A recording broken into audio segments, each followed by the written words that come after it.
Hello, all right, we are live. Oh, excuse me. I'm gonna get the coughing out of the way.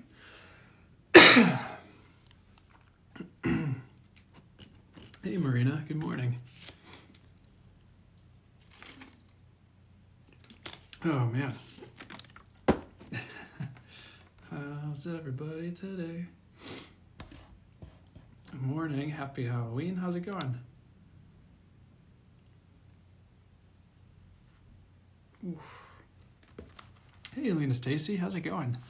How is life? Oh. Hi from Portugal. Hey, how's it going? How's everything in Portugal? Excuse me, I'm still waking up here. Hope you're well. Yeah, I'm doing pretty well. Good morning, Mini VDM. Good to see you. How are you doing? It's like winter has arrived. Yeah, I hear that. Erica Reiki Healer. Good morning. How's it going? Ooh. I get yes both, Verena, is what I get. I like how they both start with E's. Hey, Feeling Black and White, how's it going?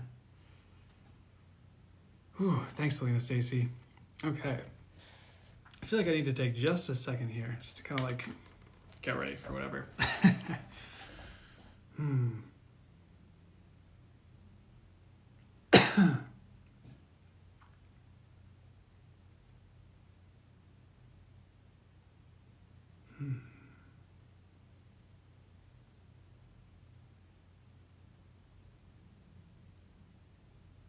Okay. Oh, thanks for the hand hearts. Hey, Betty Floyd, how's it going? Okay. Let's see. Starlight Worker. Will he ask me to marry him eventually? Let's see. Body pendulum swinging, yes. Let's see. One thing I was hearing when I first read the question, while he asked me to marry him eventually, was like I would definitely be patient. So I mean, I'm getting yes, but it's not an overnight thing, is what they're talking about. That's what I'm getting, so hope that helps. Hi from Romania. Hey, how's it going? Trish Moore, good to see you. Yeah, I hope everyone is well as well.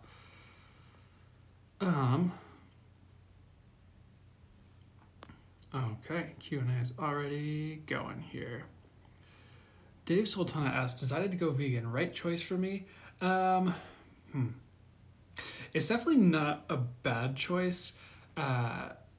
Just, of course, make sure you're like looking after yourself nutritionally and make sure all of that is sound. I definitely keep a look at your B vitamins and do your research. I'm sure you've already done your research on like what nutritionally you'll need to like keep up with yourself regarding going vegan.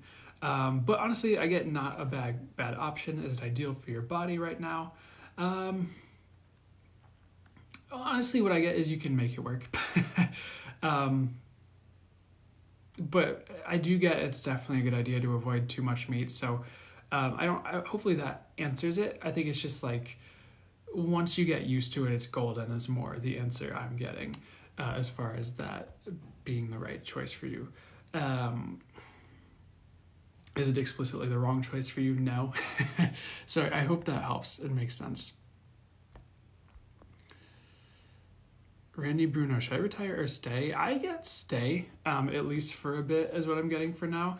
As far as retiring, I get not yet is what I hear for you as far as the best advice for you. I hope that helps. Grand Rising, all Grand Rising.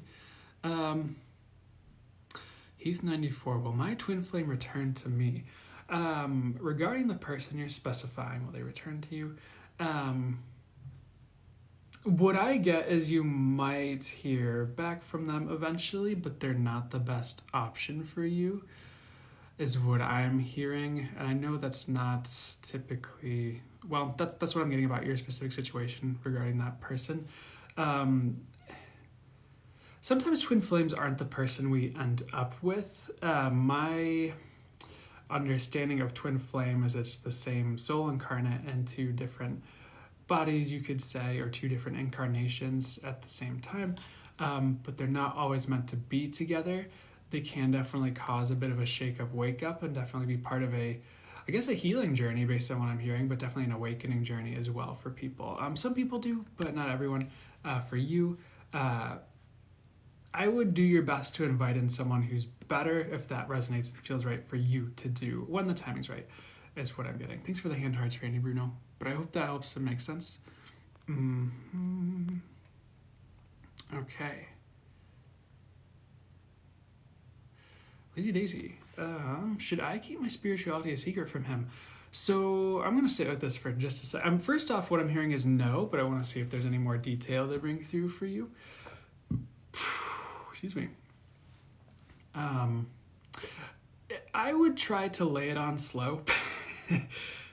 Excuse me, is what I'm getting. Well, thanks so much for all the hearts over there. Should I try to keep my spirituality a secret from him? Yeah, no. Because like in some ways you have to be who you are. I guess in any relationship, I suppose like sometimes I get it. It's easier with family or certain people to just kind of not talk about it depending on who you are and where everyone's at. And you kind of have to use your own intuition on that as well. I would test the waters with him, see where he stands. I get he'll be open to it if you open up about it slowly over time and don't lay it on thick right away, is what I get. But overall, to some degree, you have to be you fully in your relationships. I hope that makes sense. But that's what I'm getting for you.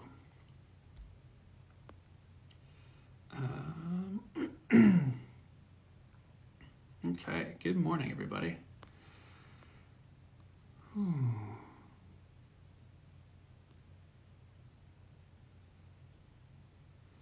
Esme Salazar, when is financial stability coming in? As far as what I get with the current trajectory, I'm getting next year are the words I'm hearing. So anything else on that?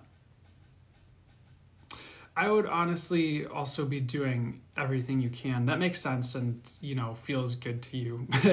That would help make that a reality as well. But that is coming.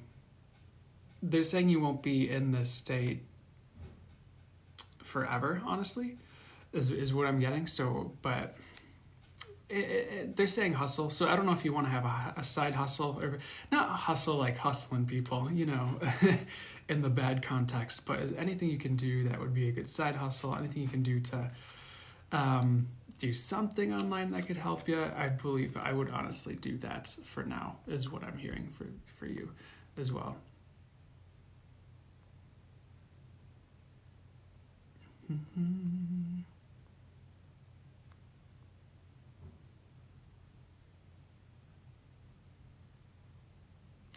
Claudia Del Bianchi to Claudia, will I be a successful tattoo artist? Weirdly, my overall answer I'm getting is yes. I get roundabout, which is also an interesting answer, but I don't see what else they want to say about it. Pretty much what they're saying is like, yes, it's definitely a good idea for you to do that. The words I heard specifically are you should definitely do that. I don't think you should on yourself. That's just the encouragement that I'm getting for you, honestly. They're saying it takes a little bit of work, but it's worth it, honestly. And maybe I could hit you up for tattoos at some point as well. Just because I always, I haven't gotten a tattoo in a while, but I always like to, at least recently, I've been like, when I get a tattoo, I'd love if it was someone intuitive and more spiritual and kind of, got it on that level. But honestly, I would go for it, Claudia. Absolutely. Okay. All right. So quick reminder, everybody. I don't know if I saw any moderators here yet this morning, but And if I didn't, I'm sorry, I just missed your comments. Try not to spam the chat if you can help it. It's probably best if you put your questions in the Q&A box, which is just down here on the bottom to the right. It's this little box with a question mark in it. Oh, hey, B-Divine. Yeah, B-Divine's here. How's it going? But that's the best place to put a question. I will bounce back and forth between chat and Q&A and try to get to just kind of work that way. So Q&A is kind of just the way it's presented to me. It's not really in any particular order. It just kind of like shows up and questions are there, and it doesn't really matter when or where when you put it in. It doesn't matter where. But I just trust that I answer the highest and best questions for me to answer. I just trust I'll get to what I'm supposed to get to for this live. And I also trust that even if your specific question doesn't get answered, there'll be something in this live for you based on the answers and what's channeled through for other people as well, or at least that's what I hope, and that's part of the intention. But I will just keep going through here and answering questions, and let's see where we go next. Lynn Stacy asked, do I know my soulmate already? So I'm guessing, so I'm going to answer this in a couple different ways, and I'm going to flourish out the answer a little bit, because I'm guessing you mean more than just like, because for me, the definition of soulmate are people you've already incarnated with. So do you know any of those soulmates? Yes, a few. As far as like someone, like the person you're going to end up with long-term or be with next, I want to answer that as well. Does Helena Stacy know that person yet? Again, no, not yet. As far as like more of like a, I don't know if you want to say a lifelong partner or a long-term commitment, but as far as like that soulmate connection long-term or whatever it ends up being, is that person in your life yet? I get no, not yet. Do you know them? No. I'm curious if you'll start to see them in dreams, because that's something I'm hearing weirdly enough, as you might start to see them in dreams, or you might start to feel their energy coming at a certain point here. But they're coming is what I'm getting. So I hope that helps. It makes sense.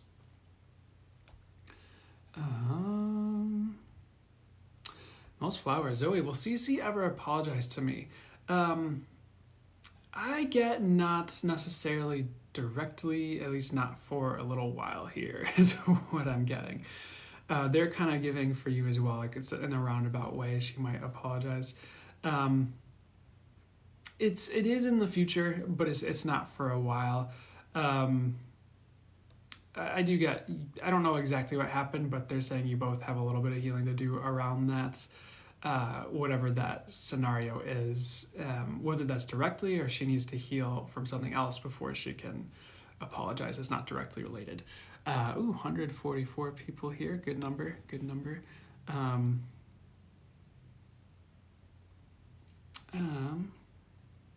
Hope that helps. Noel's flower. Next question in the Q&A. Nance T83 asks, do we come back together, Ralph and I? The words I get, my body pendulum's going to know, the words I get are not meant to be. So let's see if they clarify it all. I kind of get he's not ready to come back together, honestly. In some ways, neither of you are. I know that might not be how you feel about it. I totally understand. But what I'm getting is that's not the best option, is you guys coming back together. If it does, it has to be in a while. You both have to be kind of different as people for it to work. And for your souls to get out of it what they would need to get out of it is what I'm getting. That's the answer I'm getting for you. I know that's probably not the news you want to hear, but I hope that helps. Excuse me.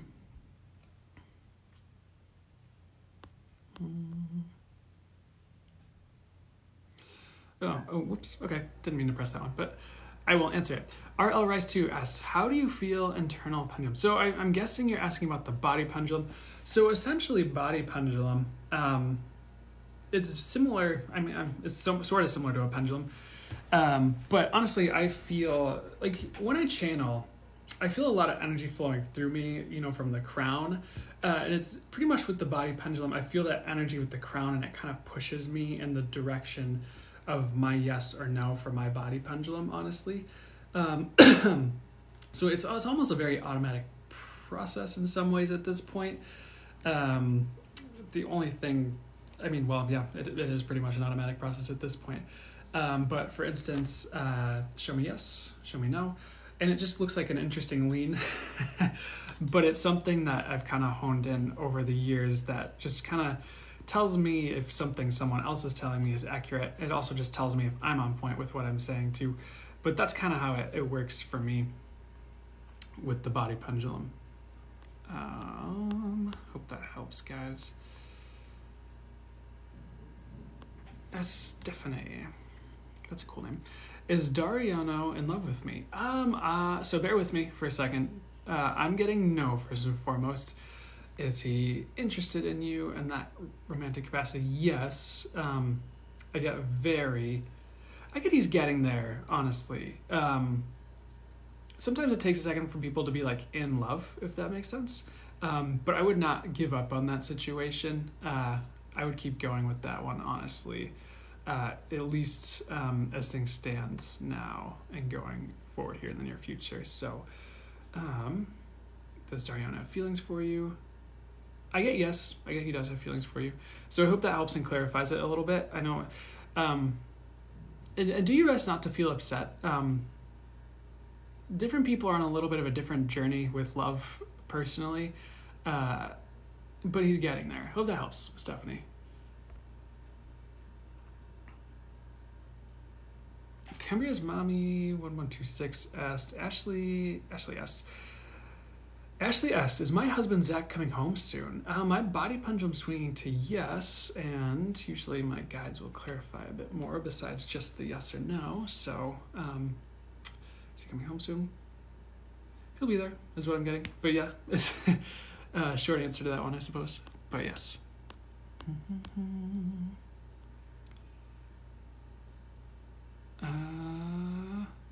Here for the TikToks 11789 asked, so you had a recent breakup and you're wondering if you made the right choice. Did here for the TikToks 11789 make the right choice in the breakup? I get totally, honestly, if you were the one who initiated that, I'm getting yes, you made the right choice. I would definitely walk away from that situation and don't look back, honestly, is what they're saying as well. I kind of get you need better is what they're talking about. And sometimes you question things because there aren't any other options, or it seems like better options right away. But there will be, is what they're talking about if you don't have that right away. I get you're meant for more in a relationship, and don't feel guilty as well. In some ways, you were supposed to walk away, is what I get. So I hope that helps and makes sense. So anything else? Yeah, they're saying no wrong choices there. I hope that helps. Okay.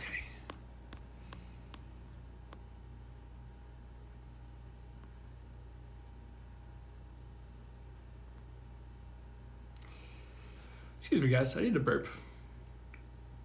But I'm not burping. So.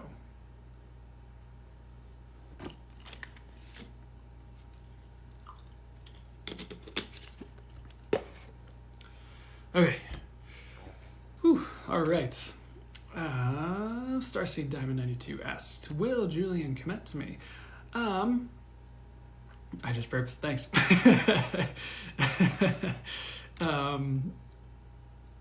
I get you didn't burp for me, but that's I have a story related to that.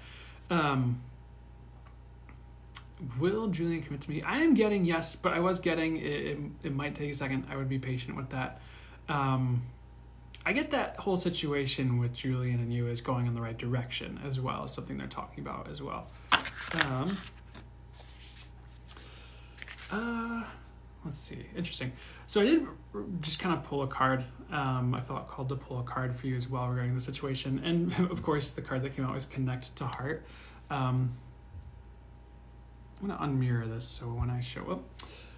Okay, now I have to reposition this. Okay, I'm gonna unmirror this so you can read the cards. Connect to Heart came out here. So any other information for you regarding this? Nope. Yes. This is going to go without saying, but the words I'm getting are try to be heart-based in that situation with your partner. Anything you can do to get them to open up on a heart level would be good as well, whether that's spiritual or... and it's kind of hard to shove that down anyone's throat, so I wouldn't do that, because it's very hard to be like, well, the dude on TikTok said I... But anything or any mutual activities that you feel would be heart-opening on a spiritual level for them would be good. This is really interesting advice, but I hope this makes sense and you have any ideas on how to do this that wouldn't be too out there for them. But sometimes even just one tip that they're kind of showing me that I kind of want to recommend, and this might be for someone else besides just you, but there's this one company called Twisted Sage, and they make these really cool energy work tools and like tensor tools made out of copper. But the dude who kind of spearheads this company, his name is Brian Besco, and he has some videos on YouTube that are about getting into the sacred space of the hearts, and also about Merkaba activation, which are actually pretty helpful. If you're ever curious about Merkaba, that might be a good one to look up on YouTube. And I believe he gets a lot of this from, at least some of the inspiration from Drunvalo Melchizedek. I'm not super familiar with Drunvalo's work personally, but one of the exercises he talks about is kind of getting into the heart space, and then when you're interacting with anyone, it's what he calls it is the infinite space of the heart, and you kind of visualize like an infinity sign kind of going from your heart to the other person's heart in front of you, and kind of activating a heart-based connection in the conversation. So that might be a little energy work exercise you guys try. It's just kind of the way he teaches it is, okay, you do the Trinity breath. So what that would be is you breathe in, which one would you start with? Source, you breathe in, pure love from source, connect up to source. Then you breathe in pure love from the earth, breathe that up to your heart. And then you breathe in both at the same time. And then the way he teaches it is you kind of drop into your heart space. So you could visualize like a ball of consciousness in your up here, and it drops in your heart. That's not my idea of consciousness, but it's just the exercise. It's more about the intention. And that drops you into the heart space. And then you could visualize that infinity sign. So that's just a quick exercise maybe you'll want to try with your boyfriend. Sounds weird, but maybe that'll be something that's helpful to you or to someone else who is watching. But I get he's actually a great guy. And I hope you think that too.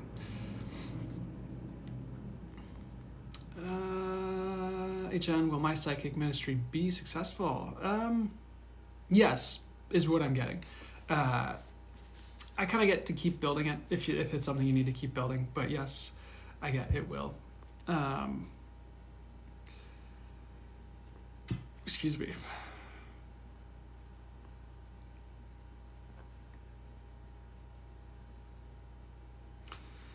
Earthbound Misfit was my friend Hans, my son in my past life in the 1860s. I do get he was a son in a past life for you, honestly, to verify that one. They do want to verify that in the 1860s. I get it was a different time frame, but maybe in the 1700s, but for some reason, that's not the time frame I'm getting. For some reason, I get no on the 1860s, but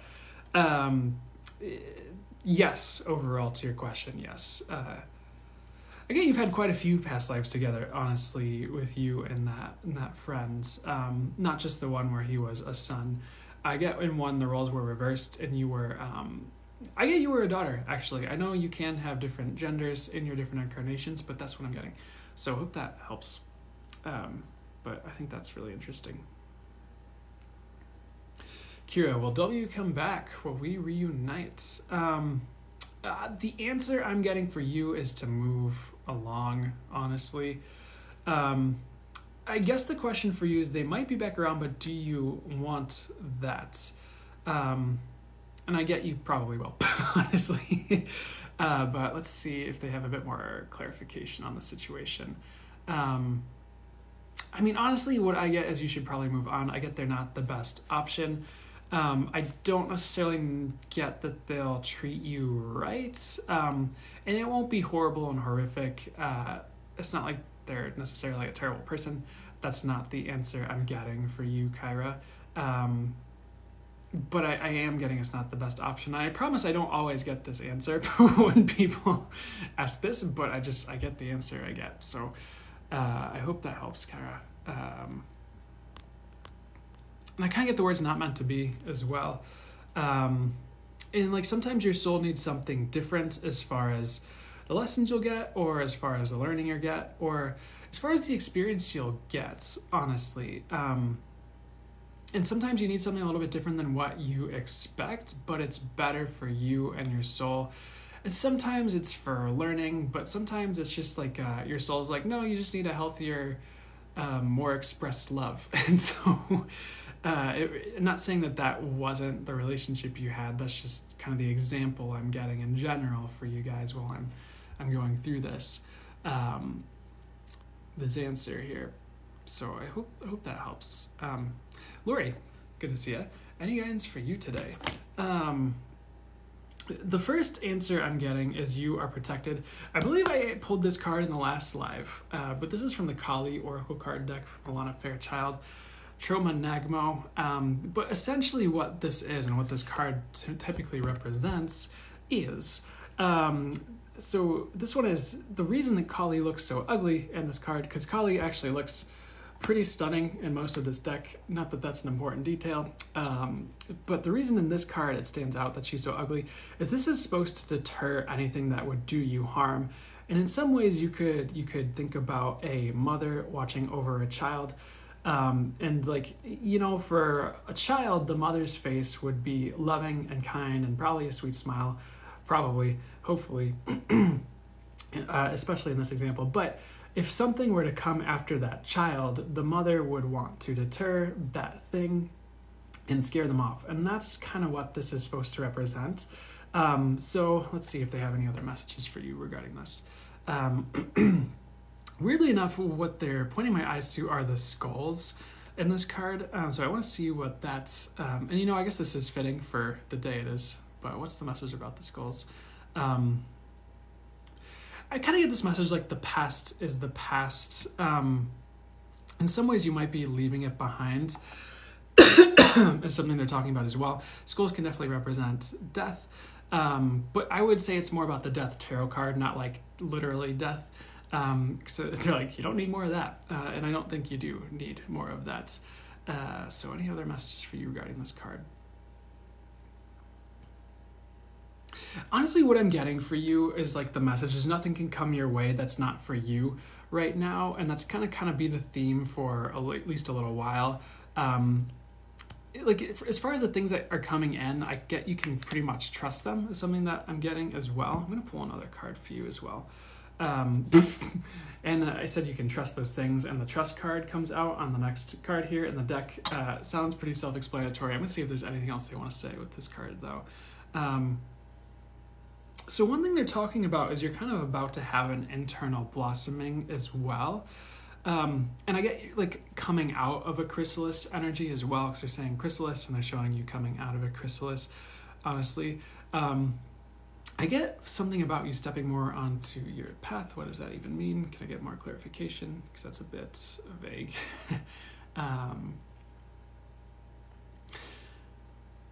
So what I'm seeing is like, I kind of see you and you're going along your life here, and there's multiple paths, and it's not Seven of Cups energy necessarily, but they're just showing different paths, like kind of going out around.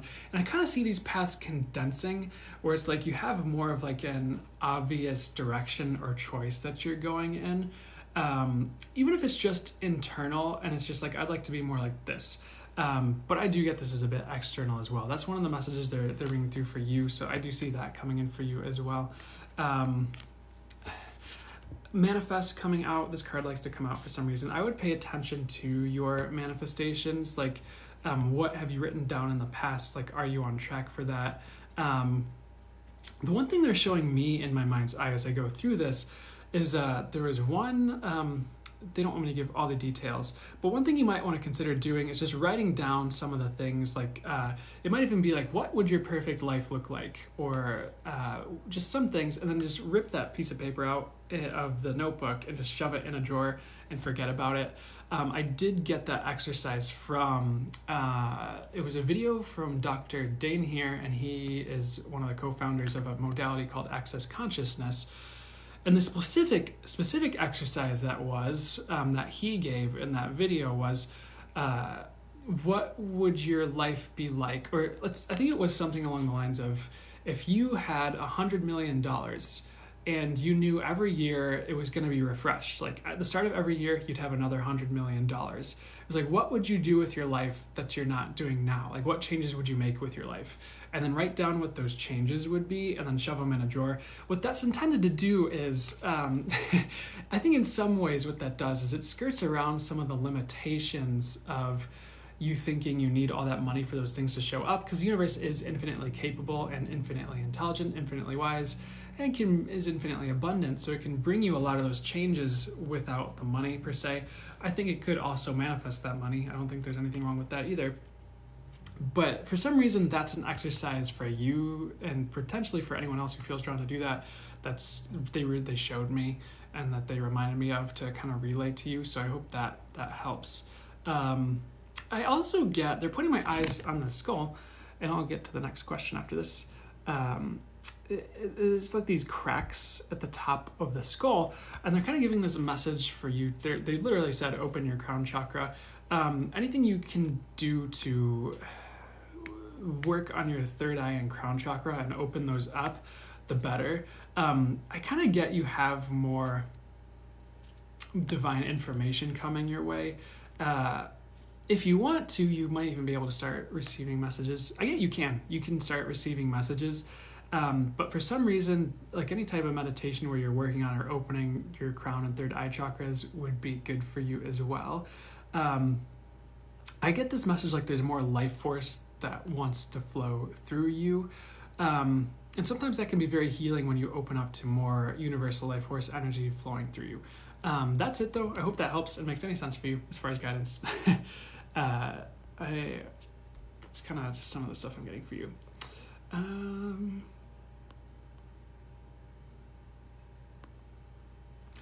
Is my dad / grandparents around me any signs? I get all of them, especially your dad. Weirdly enough, I get clocks, like grandfather clock is something they're showing me that could be a sign for you. And that could even just be something that shows up in YouTube or TikTok videos. You know, it doesn't have to be like anything like that, but that's one of the signs they're showing me for you.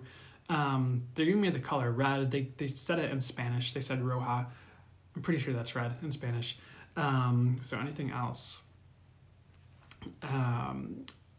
Canaries are another thing they're showing me that could be a sign, and then parrot as well. Okay, so those are the signs I'm getting, but I get your dad is kind of always around, kind of checking up on you in some ways. So it's a little bit different in the afterlife. It doesn't have the same connotation, but they're kind of showing like helicopter parents. They're giving me the visual for helicopter parents, which is funny. But it's not in a bad way in this scenario. It's more like in the way a spirit guide would be, where you'd probably want it that way, because it's not like he's hindering or impeding your life in any way. No one on the other side really does that, honestly, based on what I get. But it's weird. Like, I see him doing things like, if you were to walk around a puddle, he takes his coat off and puts it on the puddle as you walk around. It's little things like that. Of course, it's a little bit different as far as how that shows up. As far as from the other side to here, that could look as simple as just things going a little bit more smoothly than they otherwise would. Because the other side does have the capacity to work miracles in our life and to intervene for the highest good. And you might even just be like, Dad, help me out in the highest and best ways for you to help me out. Something like that. As far as the grandparents, they check in from time to time. Weird message they show me is that they're busy. Because they kind of check in with everyone, and it's weirdly I get the message like curious, like they're curious, like they'll just check in with everyone and just see how they're doing. And it's like neighbors, it's like old, maybe even old lovers for them individually, weirdly enough. But they're around when you need them. They're especially around if you ever do any like ancestral work, and they help with that is something I'm getting as well. But pretty much one thing I'm getting is like all you have to do is ask for their assistance, for them to help you, and they're there. And that's kind of more the relationship. It's a bit looser for your grandparents and you is what I'm getting. But I hope that helps. But anything that reminds you of them, especially like songs or anything like that, I would pay attention. And the other thing they're talking about that can be a sign for passed on loved ones in general is the word glitch. And I don't necessarily mean glitch in the matrix, but like if technology glitches, if there's a flashing like street light or something that really sticks out to you, it's like really random and out of nowhere, and it really catches your attention, I'd pay attention to that. I do have a story that I think is really interesting about this. One time I was watching, there's a practitioner that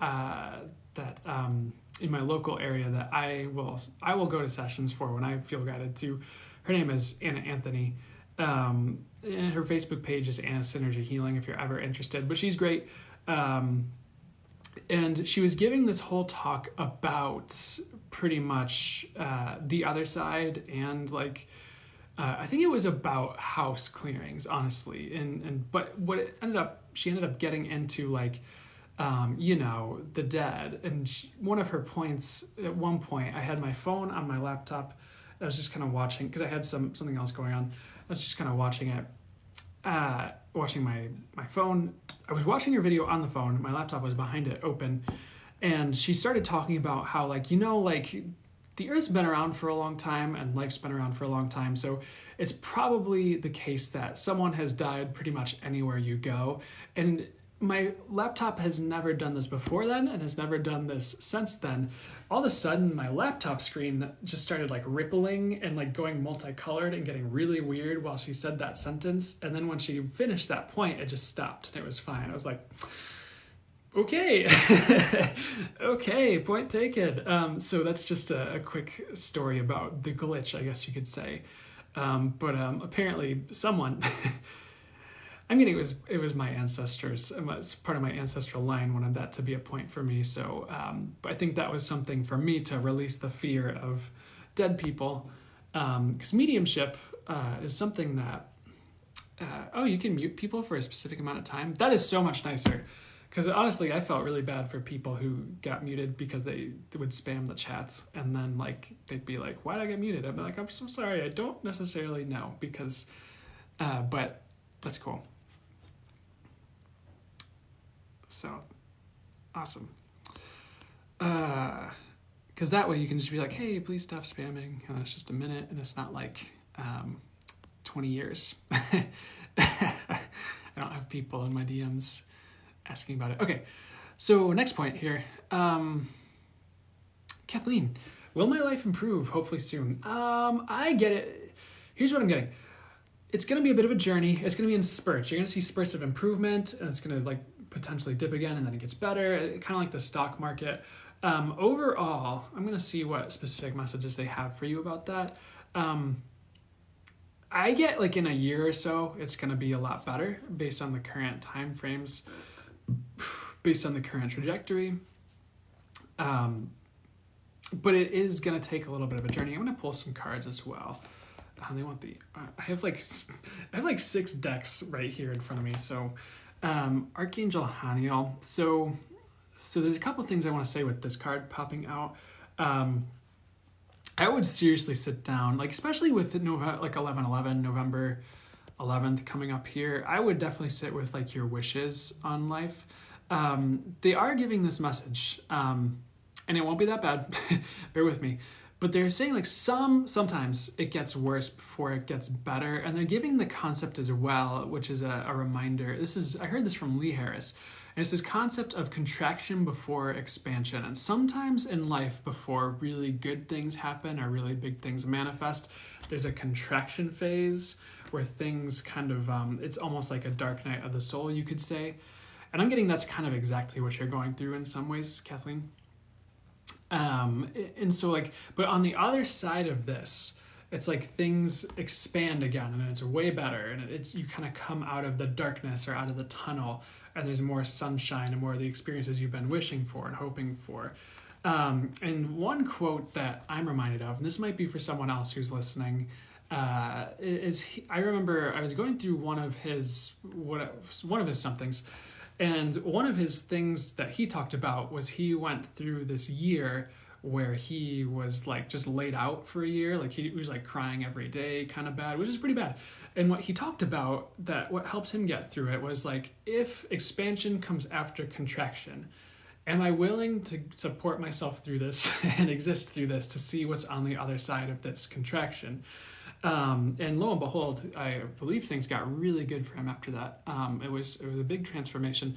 But that's something to keep in mind when things aren't great. And that's something, I'm not saying you have to go through that, by the way, to get to those points of expansion. For anyone wondering, I don't think we need to say we have to go through terrible things for good things to happen. I don't think we need to put that limitation on it. But if you find yourself going through that and working through a lot of things so those good things we ask for can show up, keep that in mind. So, but all that being said, this can represent making wishes when I pull this card, with blowing on the dandelions there. Also with Dolphin, I would actually call upon Dolphin spirit animal. Dolphin spirit animal can be a healer. One way it's been presented to me is it can kind of be a spirit animal that heals like the any crusted overness with the soul, is what they're talking about. And again, like with the butterfly, they are giving me the word expand. So what does expand mean? Is it what I just talked about, or is it different? I do get you will be expanding out of this phase. In some ways, this is kind of like the, one of the examples they're giving me is a plant that sometimes when the vegetation dies, on the ground, it is fertilizing the soil for new life to be brought forward. And that's kind of what I see for you, is like a plant or new life blossoming. And it's beautiful out of just kind of like this like rot of like ground, like there's like stumps and there's just like dead vegetation and it's not very pretty. But out of this like this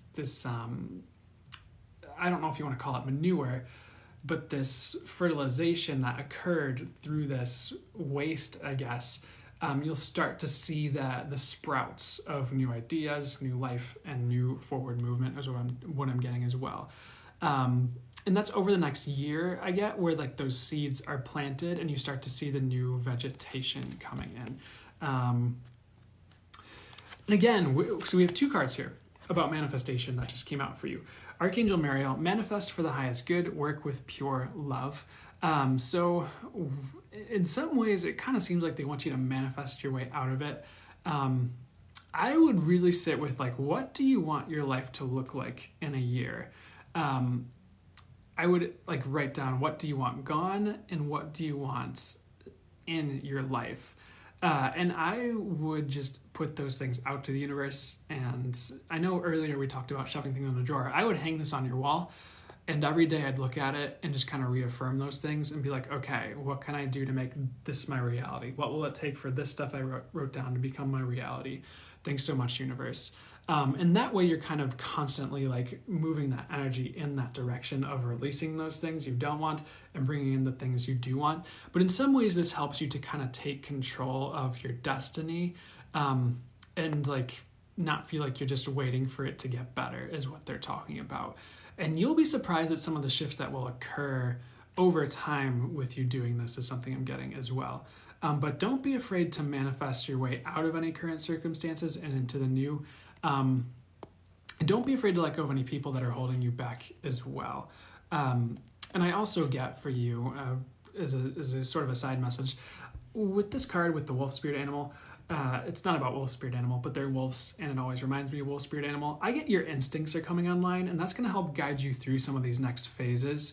Because I kind of get before you might have been like going with advice that people around you gave you, but now you're going to start trusting yourself more, which will allow you to navigate things a bit less precariously, is what they're talking about. So hopefully that resonates and makes sense, and hopefully that just helps you helps you out.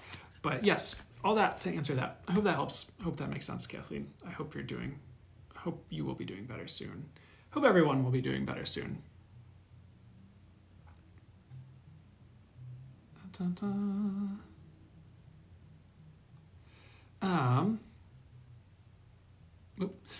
So let's see. So they want me to answer. So Getting Tipsy Nails asks, anything for me today, Brandon? Let's see what they want to say for you. They are first and foremost recommending you take a second to work on your solar plexus sometime soon. Even if you're just taking 5 minutes every day for the next little while to breathe healing energy into your solar plexus and then breathe out what no longer serves, transmuted delight for the highest good. And we could even walk through it right now if anyone else wants to go through this as well, because you could go through the whole chakra system with this. But pretty much what you could do is when you breathe in, you'd be like, okay, so a bit of a background. Source is everything. Source is the source of all energies. Source is everywhere. So you can really bring forth any energy anywhere from source. So you could breathe in, and I do this, breathe in energies directly from source straight to any chakra. So pretty much the intention is, you could just be like, okay, breathe in the highest and best healing energies from source into my solar plexus chakra. You can literally just think that, and that's your intention. And I breathe out anything that no longer serves. I ask that it's transmuted to love and light for the highest good. As you breathe out, you can think that. And you can just repeat that a little bit, just like maybe for a minute or so each day. But that's just one tip they had for you as far as working on your solar plexus chakra. Maybe getting some citrine, natty citrine, natural citrine. Nothing wrong with the baked citrine, but for me, I love the vibration of natural citrine. It used to draw me in so much. But anything else for you Getting Tipsy Nails besides that? I get this message. I know we did a reading over the phone, and this might be reiterating some of those points as well. But they really want you to stand in your own power and start creating your own life. And try to walk away from anyone that's really not allowing you to be happy is what they're talking about with that one. So I'm going to pull anything else for you. As far as this card, the Explorer, coming out for you, I get it's like kind of time to explore your hobbies, or it'd be good for you to explore your hobbies as well. Getting Tipsy Nails is one thing they're talking about. I would try to dip your toes in as many different like healing modalities or spiritual groups, that feel right to you. I think it can get a little bit precarious dipping your toes into as many spiritual groups as possible because there's some weird stuff out there. But I think you know what I mean by this, like just dipping your toes in like different hobbies, different healing practices, different groups, like what feels right to you. Because you're going to start finding the things that are your jam pretty soon here. And it's probably going to be a bit different than a lot of other people, honestly, is what I'm getting. But you're going to start finding what sparks you to life as you do that, and you need more of that is what they're talking about. And I feel like that will also get you away from the drama of certain other things that might be occurring for you. So I hope that makes sense. They're pointing my eyes to the heart at the bottom of this card as well. So I get that's probably going to need healing. I get emerald might be a good crystal for you to help with that. But I would say the more you're working on your solar plexus and heart, the better right now. I get that's kind of the next steps as far as like chakra work for you. Hope that helps. Makes sense.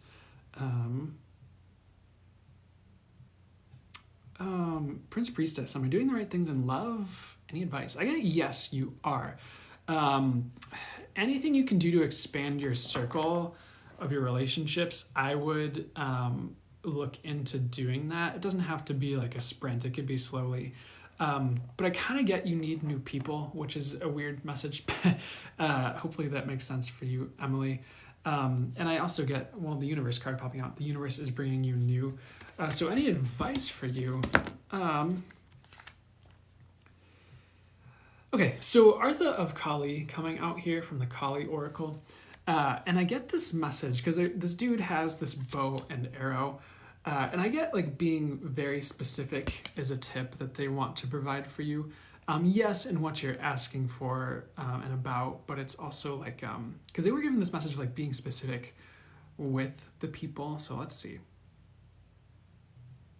I would be very specific with the universe and what you want with a person if you're at that phase. Let's see.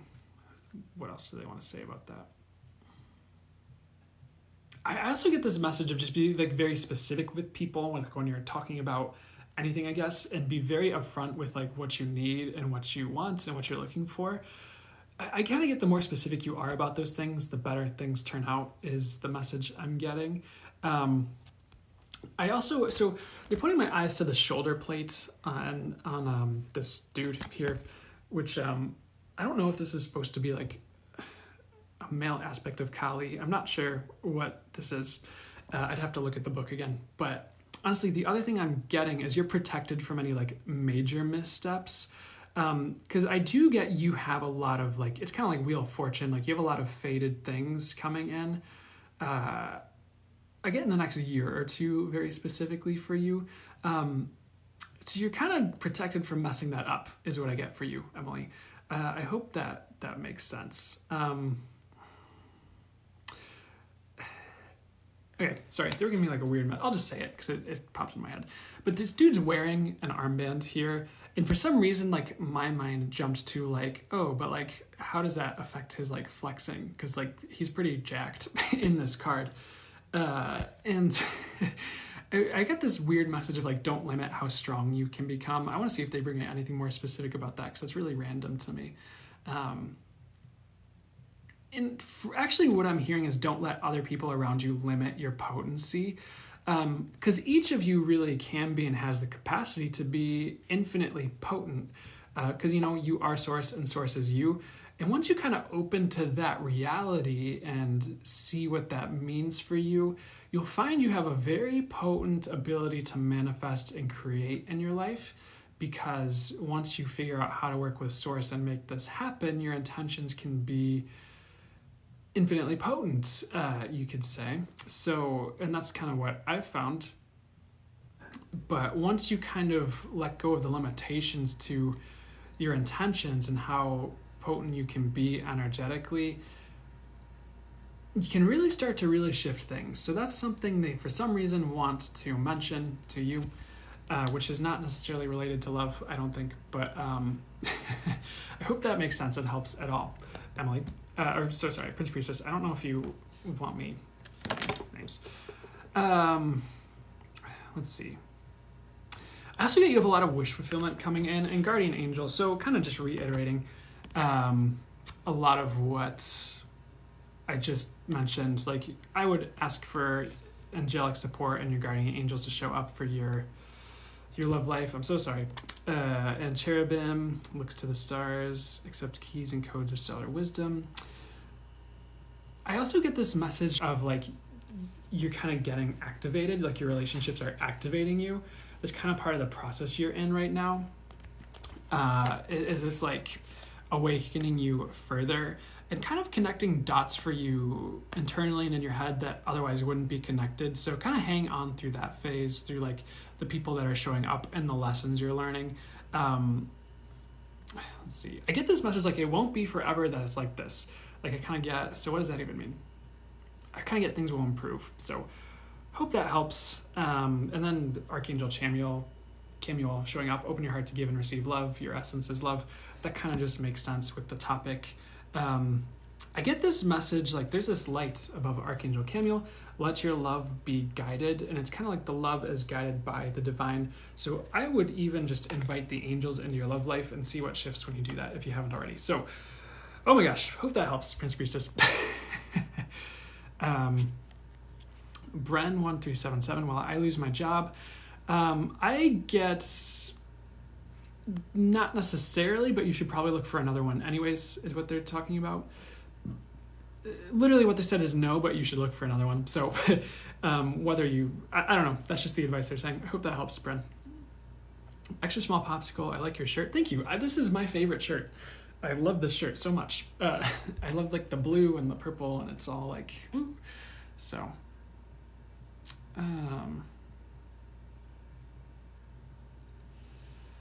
Roby Poopa. I hope I'm pronouncing that correctly. I apologize if I am not. So you asked separation or continuity, Roberta and Alessandro. I get continuity. I get continue. I get don't quit it just yet. Hope that helps.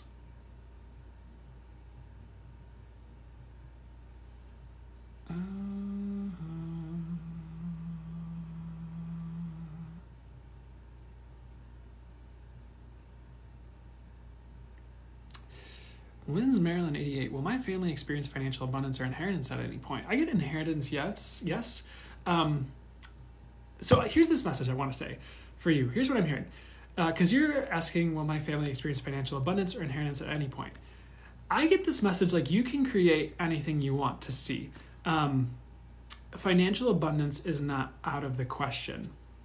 What do you need to do to create it? Is one of the those are the words that are coming to me as I'm saying this. So anything else for you? Abundance. I do get an inheritance is coming. I kind of get not to lean on it too heavily. I would be like, okay, what can I do to support myself until then? What would build the abundance I want to see?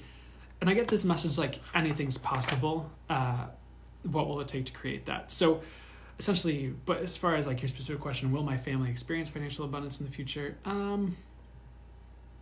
I get this they're answering it with a question like, will you build the structures that allow it in your life? Like, will you build the business or whatever it takes to have that? It's kind of for some reason they want to answer your question with a question. So hope that makes sense.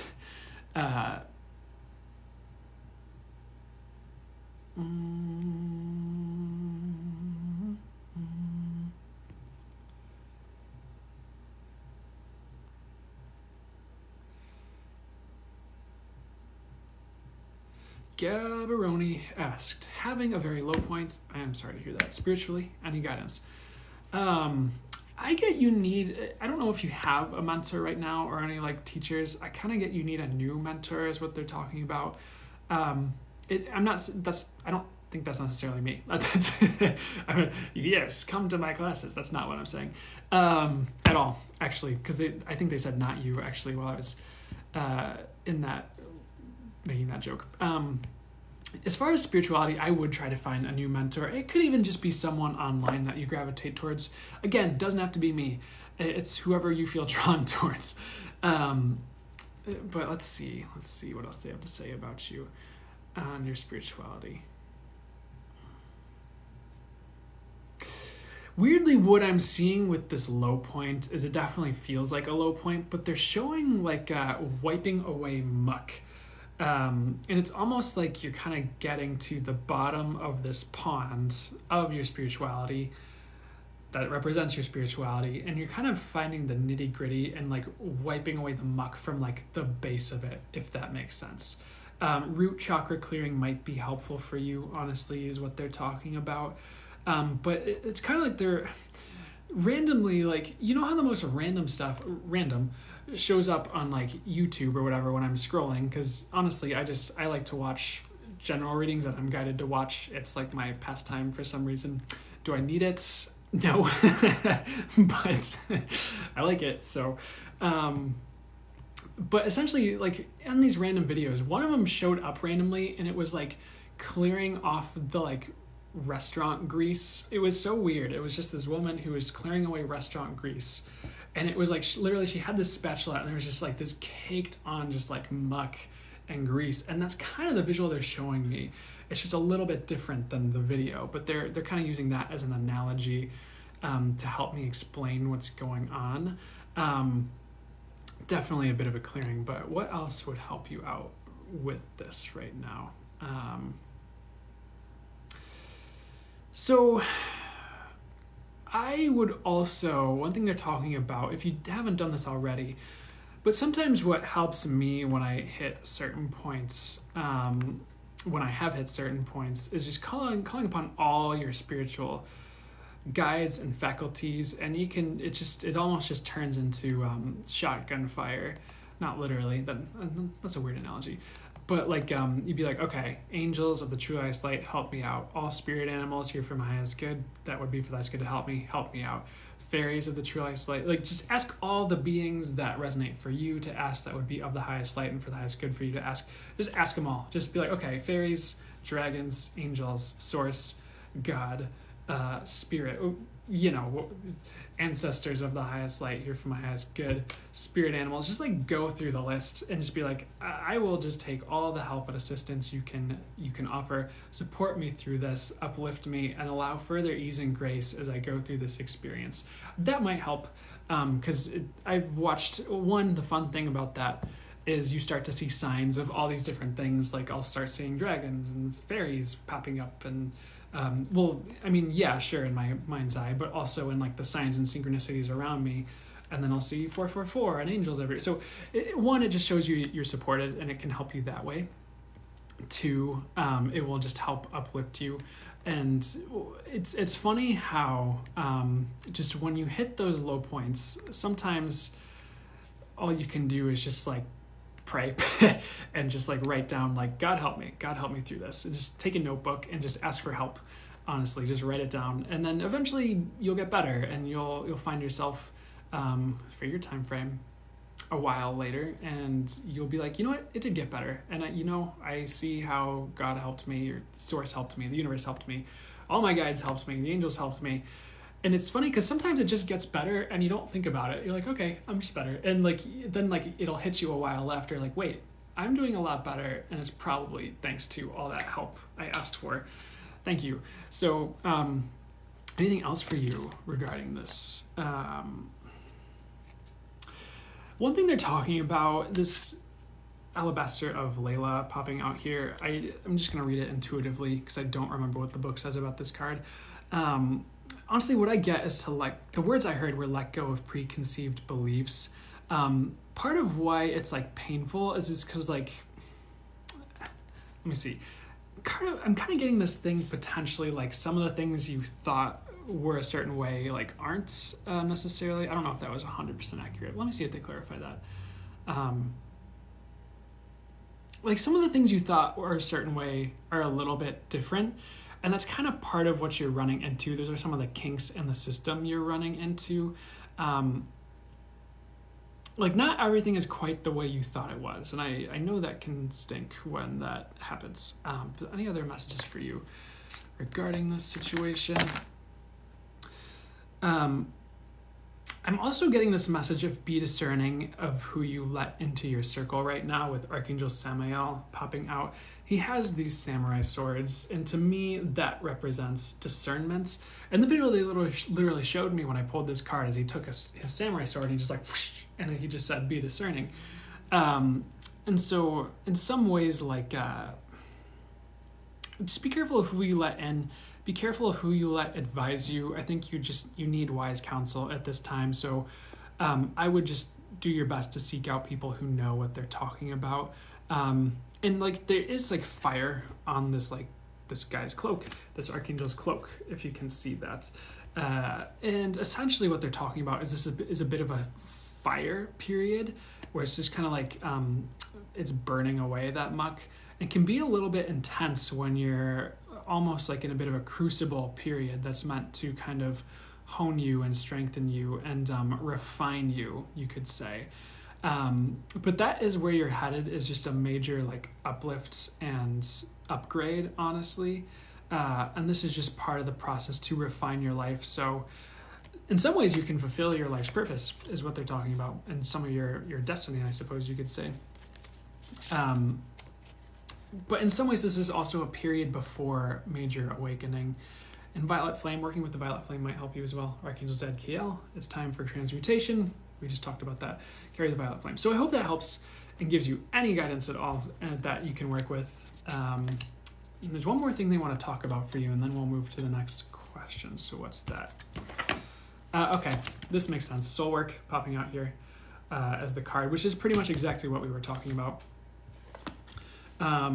In some ways, what they're saying with this card is your soul, what I'm hearing is your soul is shedding lifetimes. And there is a rainbow in the background of this card. You can kind of see it right here. Sorry, it's not mirrored, so how does it work? But it's around here. You can see it right here as I flash this foil around. There's like a rainbow that kind of goes up and down this card.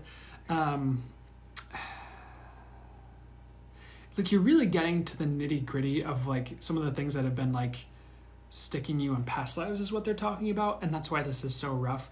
But you are going to come out the other side of this like brighter and shinier than ever before, honestly. One thing they're talking about for you as well is you're preparing to channel. So I get you can channel as well, Gaberoni, if that's something you're interested in and want to pursue. But a lot of this is the prep for where you want to go. I hope that helped. But that's what I'm getting for you. I hope that brought some insight that would be good for you.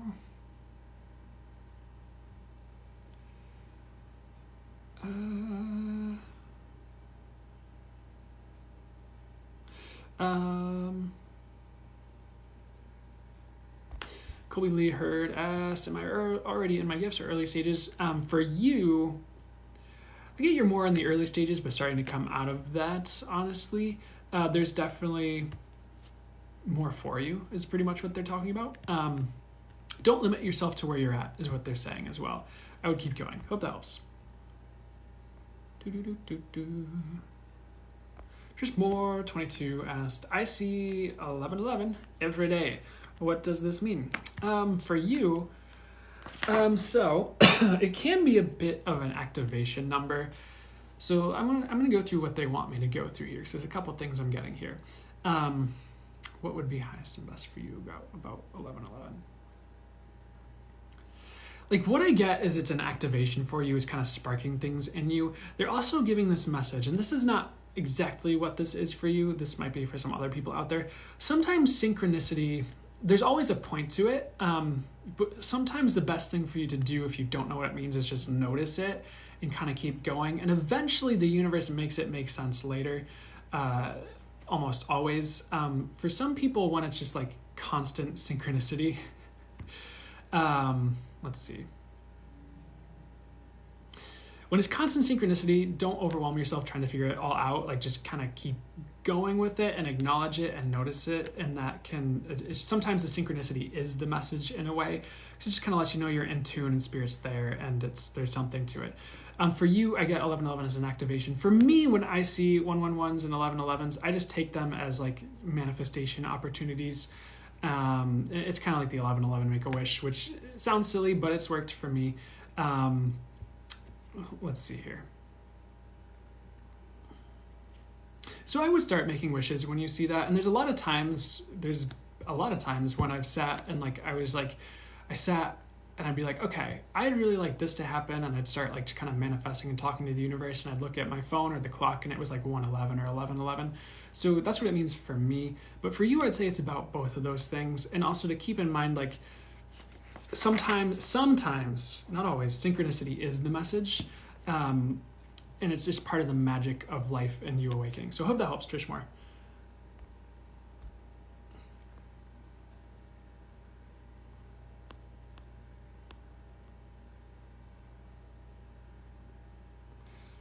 Tina Goff 333 asks, why are people from the past popping up recently? Part of it, what I'm getting is like you're revisiting it so you can let go of it is one of the things that's coming through for you. Also, like we are kind of coming out of Mercury in retrograde. I think this is the last day of them, or today or tomorrow is the last day of the Mercury retrograde shade, as some people would call it. And the whole concept, I have a whole thing on that, but essentially the concept is like there's still some of the Mercury in retrograde shadow or effects that wane off a bit after the specific Mercury in retrograde period. Typically people say that's 2 weeks. But in some ways it's helping you let go. And it's also helping you revisit parts of yourself in a roundabout way. And it's kind of asking you, what do I want to hold on to? Is kind of the message. But that would be kind of those are the messages I'm getting for you on that. Just revisiting so you can let go. And helping you let go of your past.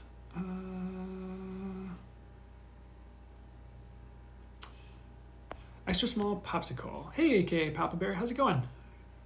Happy Sunday. Am I supposed to be a therapist? If so, what kind? I get that's a great direction for you. My body pendulum is swinging to yes. Honestly, boring answer is any kind that draws you in.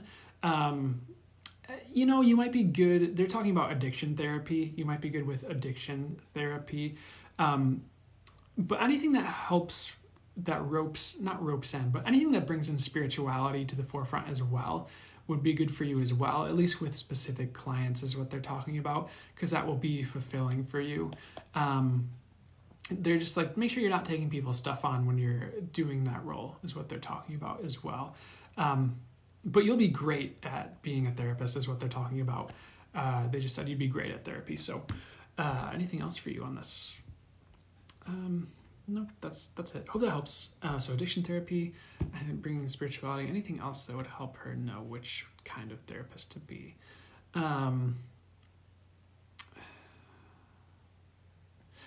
So they're kind of talking about trauma and addiction therapy, helping people recover from trauma. That sounds pretty intense, honestly. My mom is a trauma and addiction therapist. Seems like she has some pretty intense clientele, but just based on some of what I've heard her talking about it with. But for some reason, they're saying that might be a good direction. If you don't want to deal with that, then I would potentially pick a less intense direction. But that's what I'm getting for you. Hope that helps.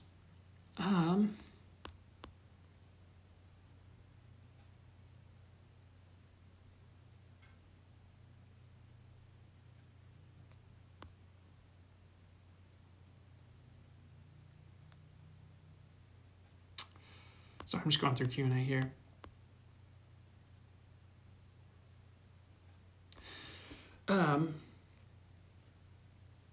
Kristen Soriano 95 asks, what blockages do I have from manifesting? Weirdly, I get none.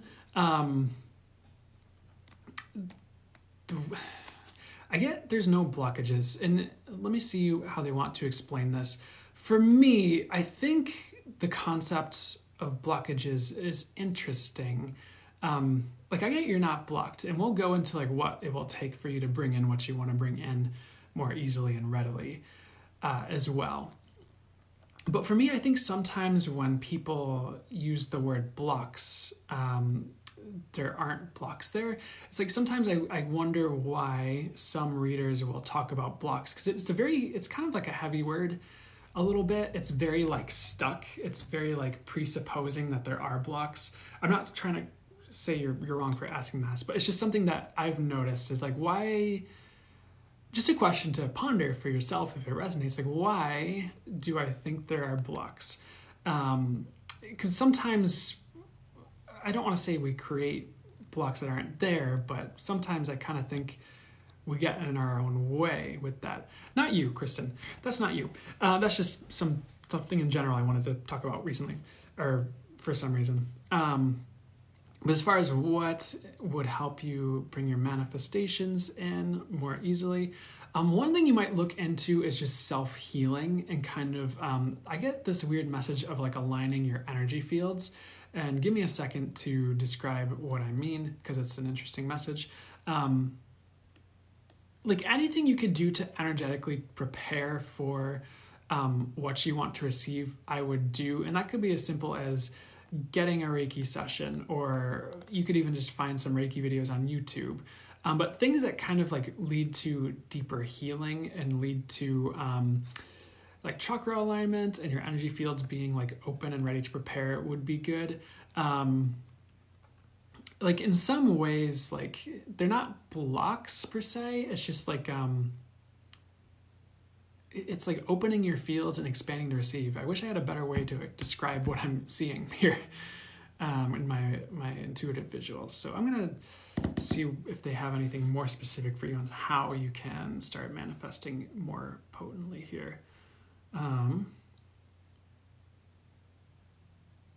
would do any type of exercise where you're it's going to be simple, but it's going to be energy based. It's going to be helpful.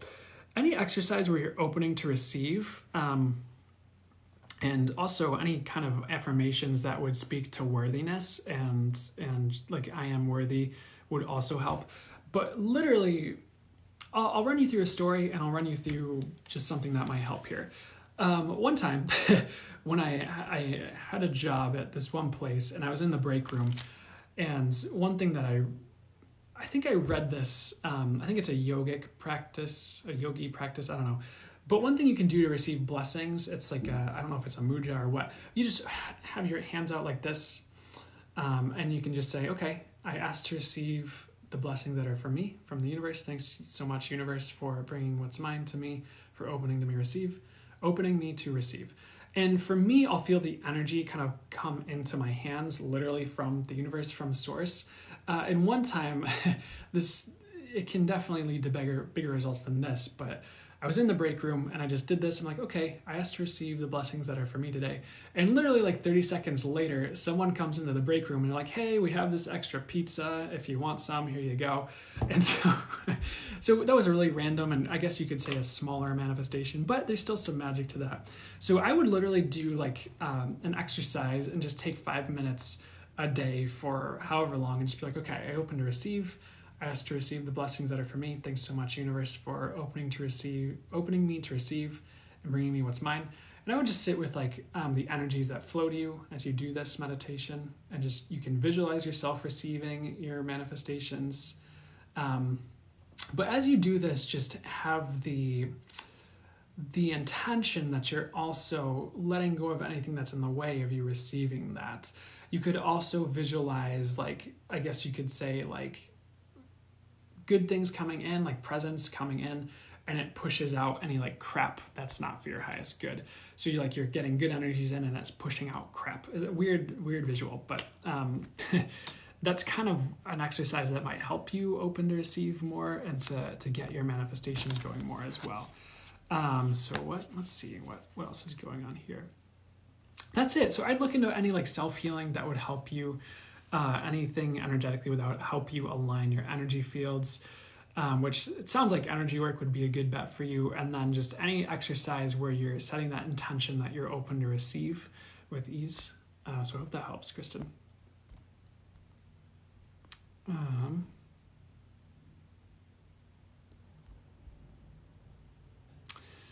Bren1377, I am feeling lost. Should I change religion? I heard yes instantly when I saw that question.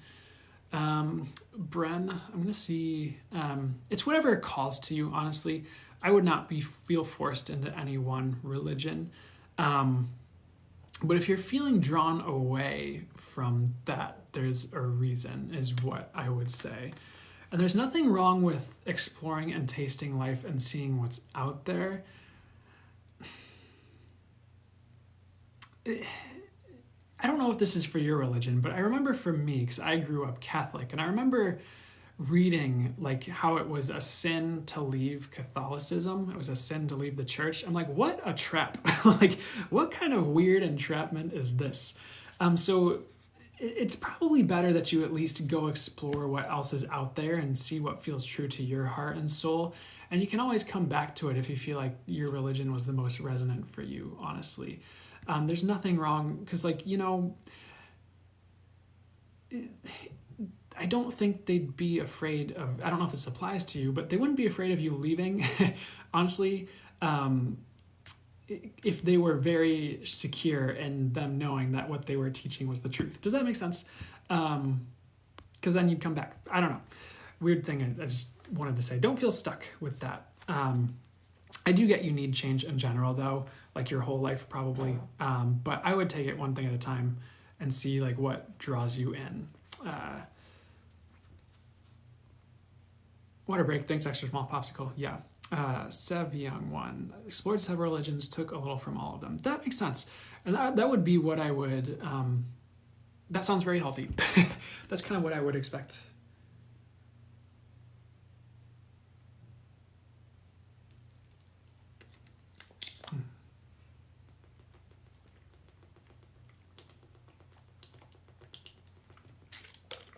Okay. Long legs. What is Brandon's YouTube? So the YouTube where I post the replays for this, if you go to the link in my TikTok bio, the link tree, it's gonna be in there. It's also, if you hit the little, I think it's the Instagram button, it should have options for both my Instagram and my YouTube there. You're welcome, Lori.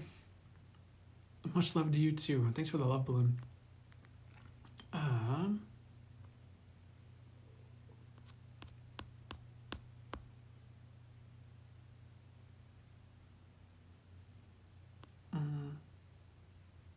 Brenda Cavillon, 38S. Should I trust Steven? So is Steven trustworthy for Brenda? I get you can trust Steven to a point. So I get not totally. As far as the purposes of your question, as far as to the capacity you meant it, would it be for the highest good for you to trust Steven? I would trust him enough. I would give him a chance to show you he's the real deal, is kind of what I'm getting, if that makes any sense. So anything, those are the words I heard. What else?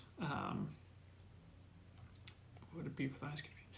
So, like, I wouldn't trust him with your life yet, but I would open up to a point and trust him to a point where you can see if you can trust him further. Does that make sense? That's kind of it's kind of like halfway is the answer that I'm getting for you. Mama Kibbs, I'm being drawn to spirituality. Do I have any gifts? So I get you're really intuitive. I do get you can channel. It'll take some work.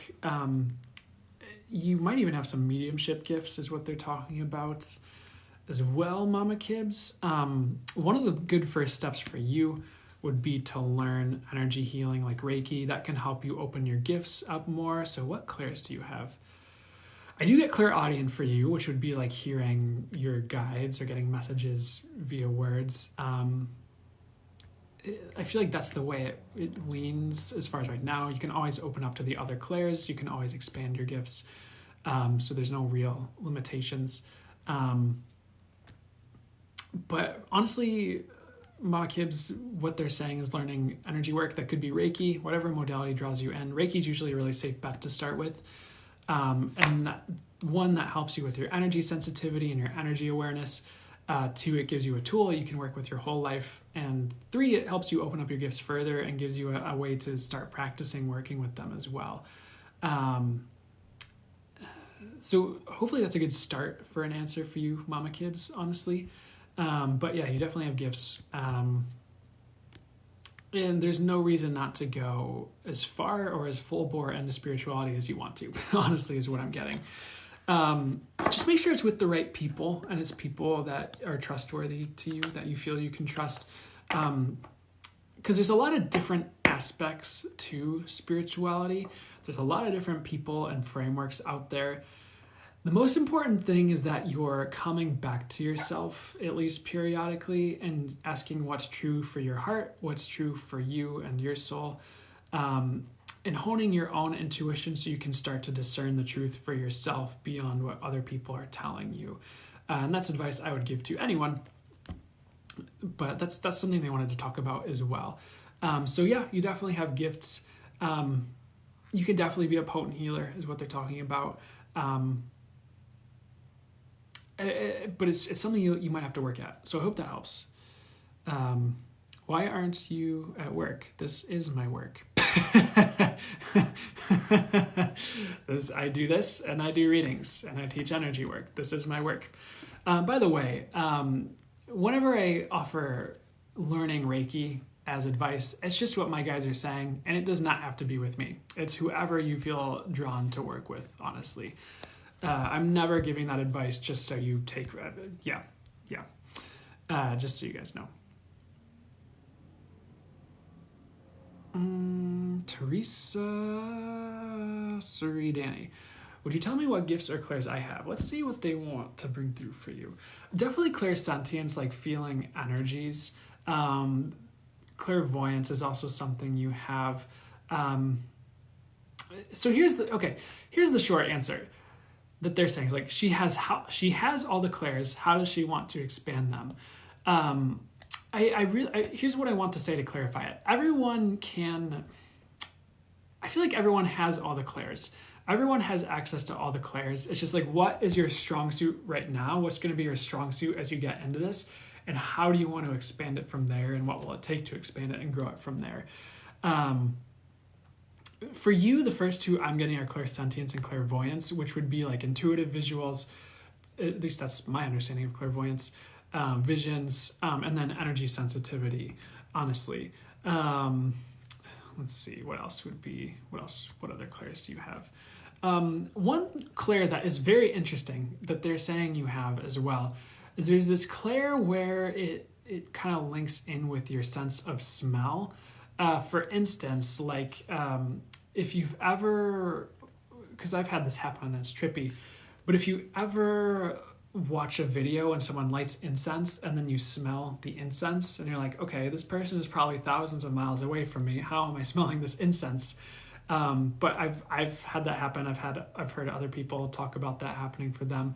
But also like there was one dude I met very briefly who did healing work, and he would also like, he'd kind of pick up on things through his smell, and he'd be like, oh, your blood smells like flowers. Like, have you been taking some type of like supplement? And then the person would be like, yeah, I was just taking like an herbal like floral supplement, or I don't know, like something like that. So it's like that can tie in that way as well. I've definitely had experiences as well with, I forget the name of that clair, but where it'd be like, oh, I smell beer. And I'd be like, okay, my body wants beer, when my body wants beer, it's like a beer, it's not 12, just so you guys know. But I was eating a lot more plant-based at the time. And so I think my body wanted the B vitamins in the beer. And it's important not to judge what your body wants, by the way, when you get in tune with that stuff. Anyways, I hope so that's a starting point. What else for you? I get those would be like the main three for starters, but you can branch into other ones as you go, is what they're talking about as well. And I don't think anyone can't channel. I think for some people it's going to be a stronger suit than others, especially starting off. But you can channel as well, is what they're talking about. So I hope that helps. Thanks for the roses, Shannon Young.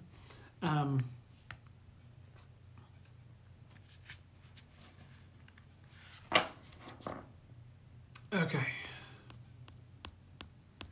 Excuse me.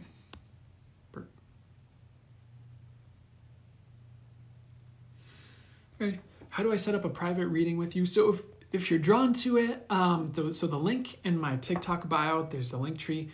My website is the first link, and there should be a scheduler there, but that's the best way to set up a private reading with me if you're interested.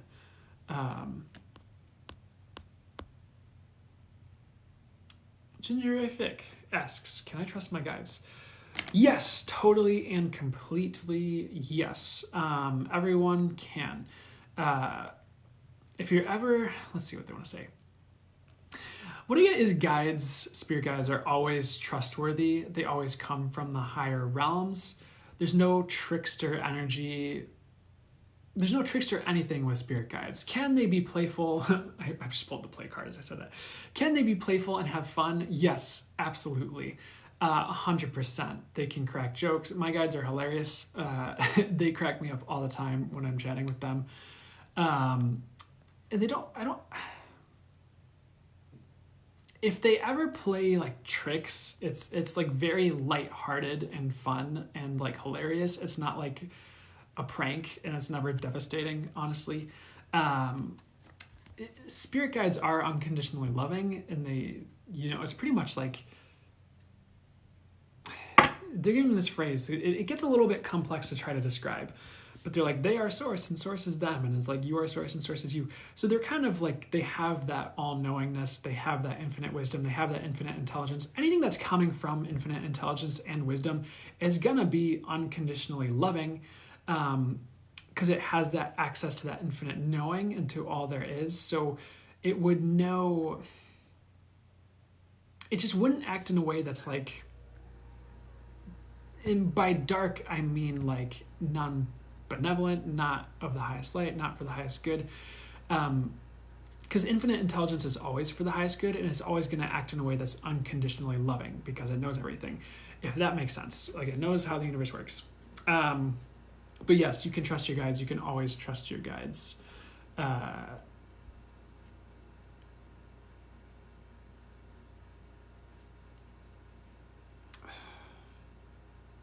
MS.Ace1 asks how to communicate with higher self.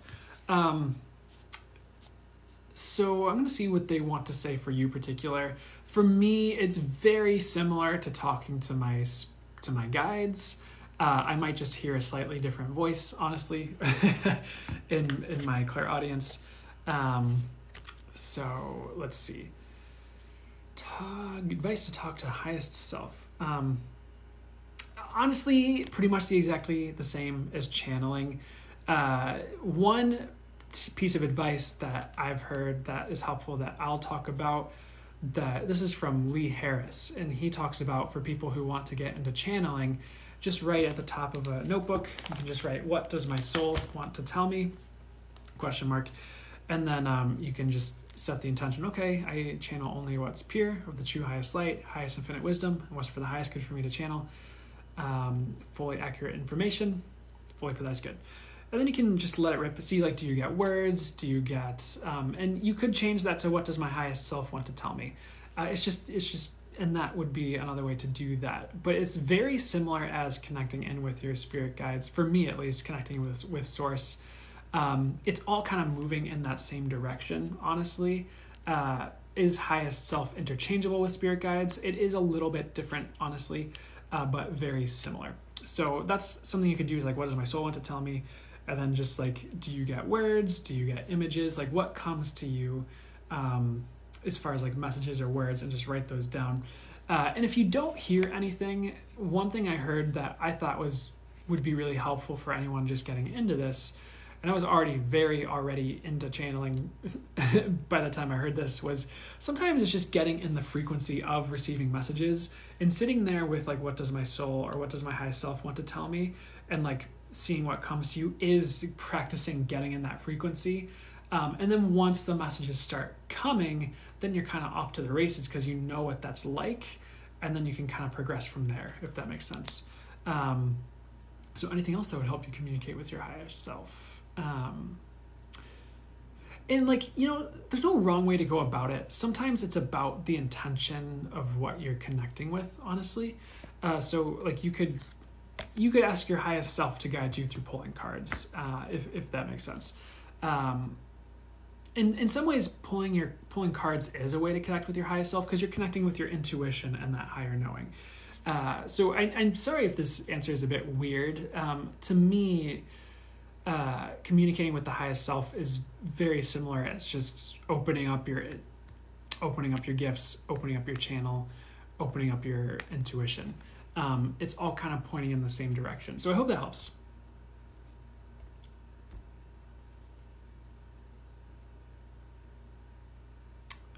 Okay, back to the Q&A.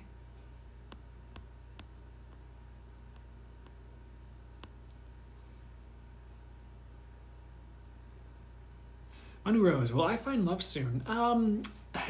The words they give me are soon enough. Not right away. It's probably after December, honestly, is what they're talking about.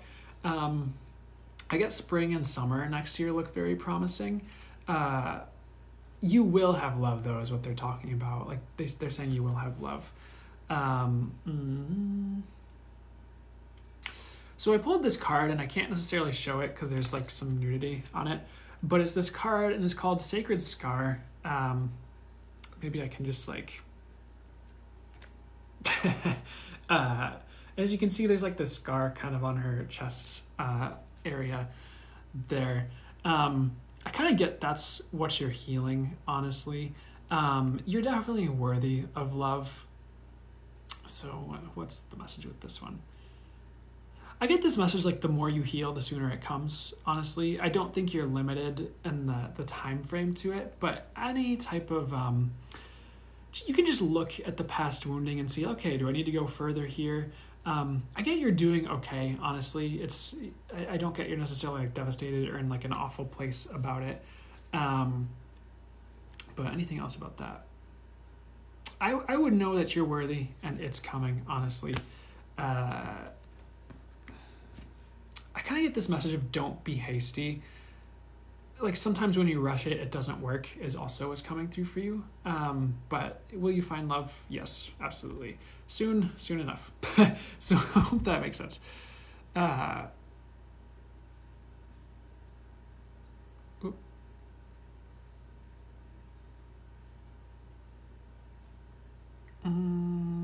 Banana Bell. Is the guy I'm into for my highest good? I get yes, but I get this message on top of that answer, like, don't get hung up on it. So let me explain. Yes, they're for your highest good. Yes, they're going to teach you things. Don't get hung up on it to the point that it becomes a drag in your life, is something they're talking about. I would also, like, I would let it develop and I would let it teach you. Like, I wouldn't get stuck on it for years and years and years. Does that make sense, Banana Bell? Because I do feel like I get it's a great option, honestly, so I would definitely go for it. But let it develop, and just because it's for your highest good, don't be here like 3 years later, like asking about the guy. Does that make sense? You're welcome.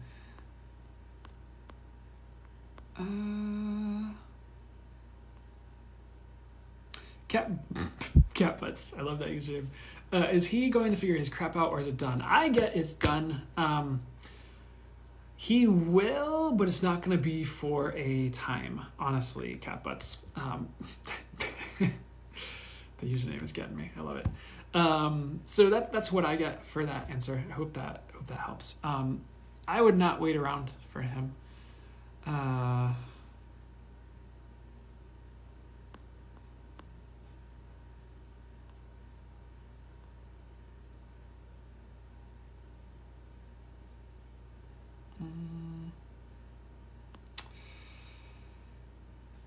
Bella, General, please, starting exams this week. I think this was a very old question, so I'm not sure if you're still here, Bella, but I'll answer this just in case you watched the replay.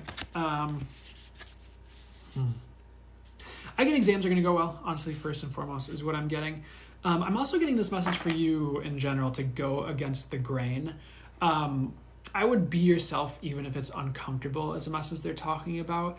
I feel like that will yield more results in your life that you love than like following the crowd or staying quiet in the corner, is what they're talking about. That's not necessarily about exams. That's about everything, honestly. The sage is coming out here. I get the message coming into wisdom as well.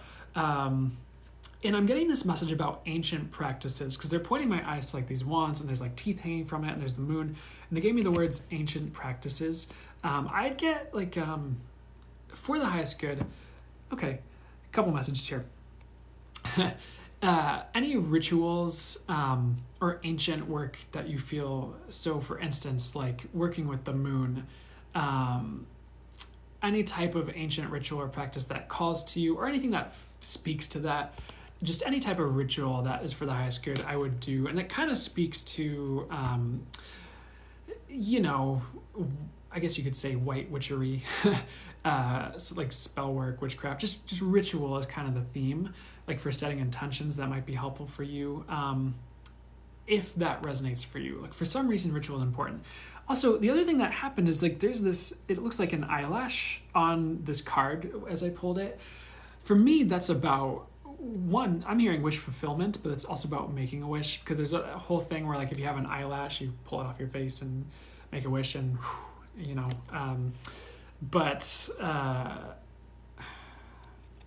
it's two things that, what else is coming through for you in general? I do get as well for you, this is a temporary period of time, honestly. Like there's a lot in your life that's temporary, and some of it seems permanent or semi-permanent, but it's not. It's like the people around you are changing. Your life is changing. Like life's probably not going to be the same in a couple of years, like in any capacity is what they're talking about. They just want to give you that heads up, and maybe some, like, sure, like, certain people will still be around, but the dynamics are going to change for the better, honestly, is what I'm hearing. So I would keep that in mind as well. Any other messages for you while we're at it? Archangel Faith. With faith, you are invincible. Believe in yourself. It's weird because they're almost showing me like the Spartans from 300, and they're just saying hold steady. And part of that's the shield. But I get this message like you are divinely guided. I really get everything's going to be okay. I would really hold the faith that you're going to get through anything that life throws your way, because you definitely can and you will. I also get you have more angelic assistance than you realize is one of the messages coming through. So I'd keep that in mind. And you can also pray for angelic assistance for anything, anything in your life, including schoolwork. So that's kind of it. So, okay, they're also pointing my eyes to the background of this card, and they're giving me the word dusk. I do kind of get you're going to be heading into a dusk period, and it's kind of like they're showing me the moon tarot card as well in my intuitive visuals. So it's not the end of the world. It's just kind of like, it's almost like a moment of pause. It's also a moment of respite. And dusk and night don't mean bad.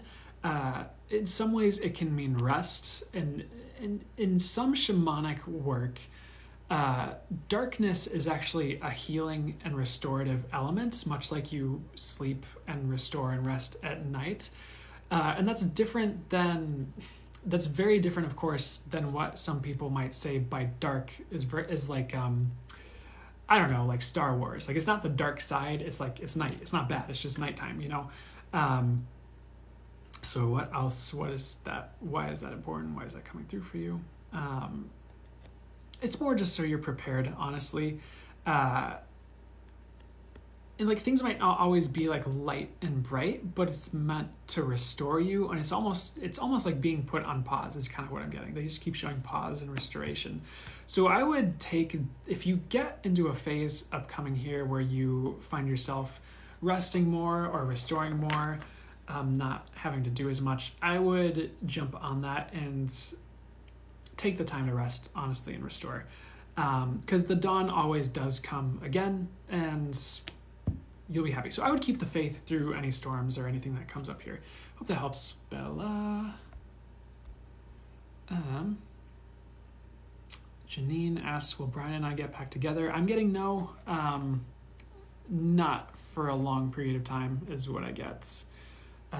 Bella, I have goosebumps, LOL. Thank you. Awesome, you're welcome. Yeah, glad that helped.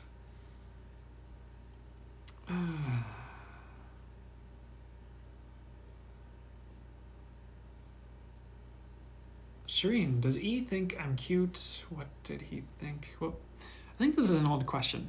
Does E think you're cute? I think he's attracted to you. I think at one point you asked what he thought about you, like last Friday was the whole question. Honestly, I get he was curious. I get he's not sold on you, or he wasn't sold on you. It's probably going to be a bit of a journey with E, honestly. Okay, I just got the move along message. I am sorry if you're still here, if you're still watching. But so why are they showing me trap? They're showing me a trap. So give me 1 second. Here's what I get. Not the best option. I get E would be fun. Is he attracted to you? Yes. I kind of get the message like he's not ready. He'd probably take you for a ride, and that might not be in the way that you'd want, unfortunately, based on what I'm getting. And I apologize if that's not the information you want. That's what I'm getting. And honestly, what I go for is just bringing through the highest and best, most accurate information. Is that necessarily what you want to hear? Not always, unfortunately. But anything else that you want to bring through, what would give you the best message regarding the situation?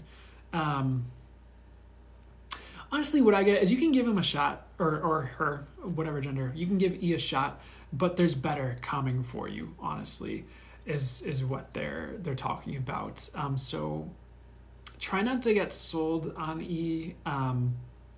I'd gently and curiously see where it goes. Does that make sense? That's what I'm getting.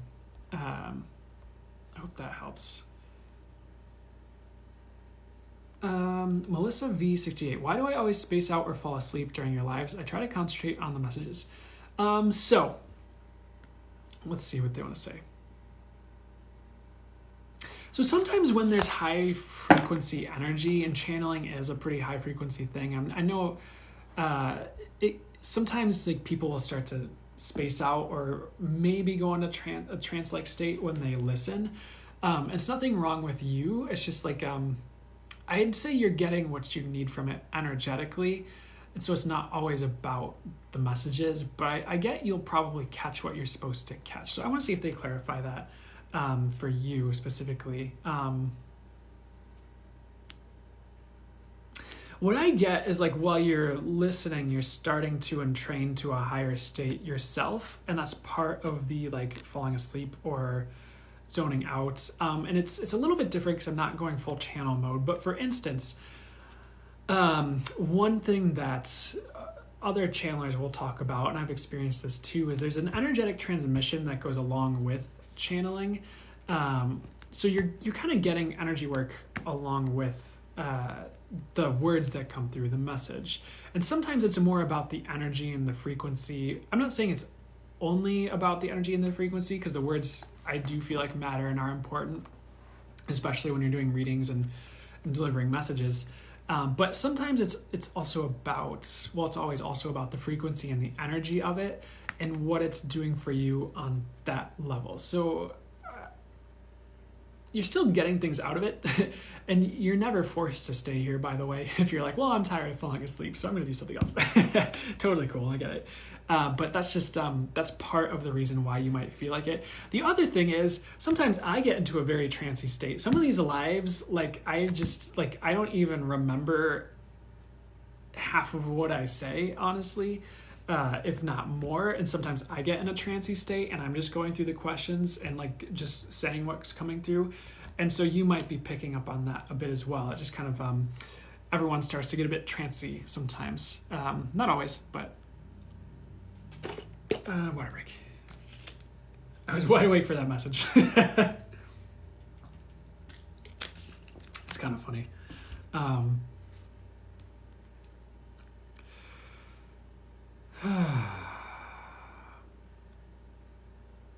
Whoever just asked about leaving CPS for USPS, yes, I got yes.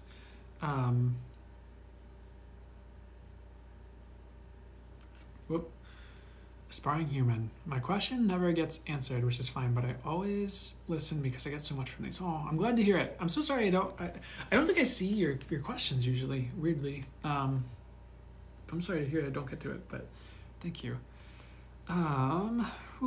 Okay.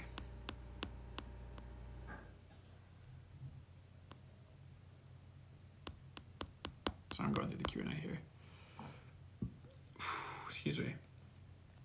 Dandelion Lauren asks, am I on the right career path? Yes, overall, honestly. I do see some shifts and changes coming up with that. A few twists and turns, around the bend, but I kind of get it's more things you'd expect. It's not like I don't think you'll be blindsided. It's like if you get a promotion, it's like you probably saw that coming a little bit. It's kind of what I'm talking about. But I get don't change careers yet. I get you're meant to stay, at least for a while. And of course, don't feel like you're locked in for life now that I said that. That's not the message. It's more like for now, I would stay and let things develop because you're on the right track. And I get there's things in your field or along the same vein you could move towards or do that are a bit different if you feel like you'd like a change that would still be of service and would be serving you is what I'm getting. Hope that helps. Dandelion Lauren.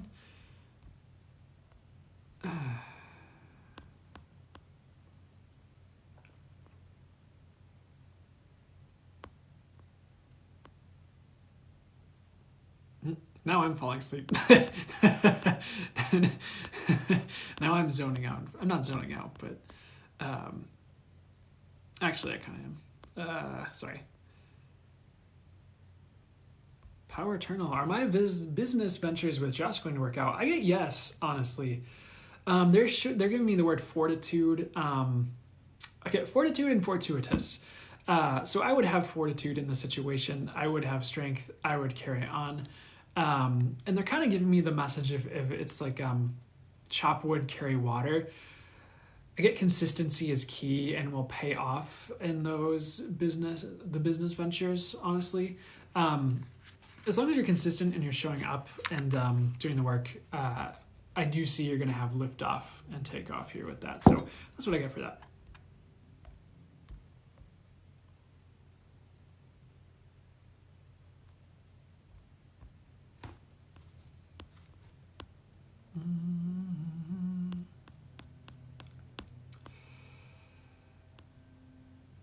Okay, scrolling through Q&A again.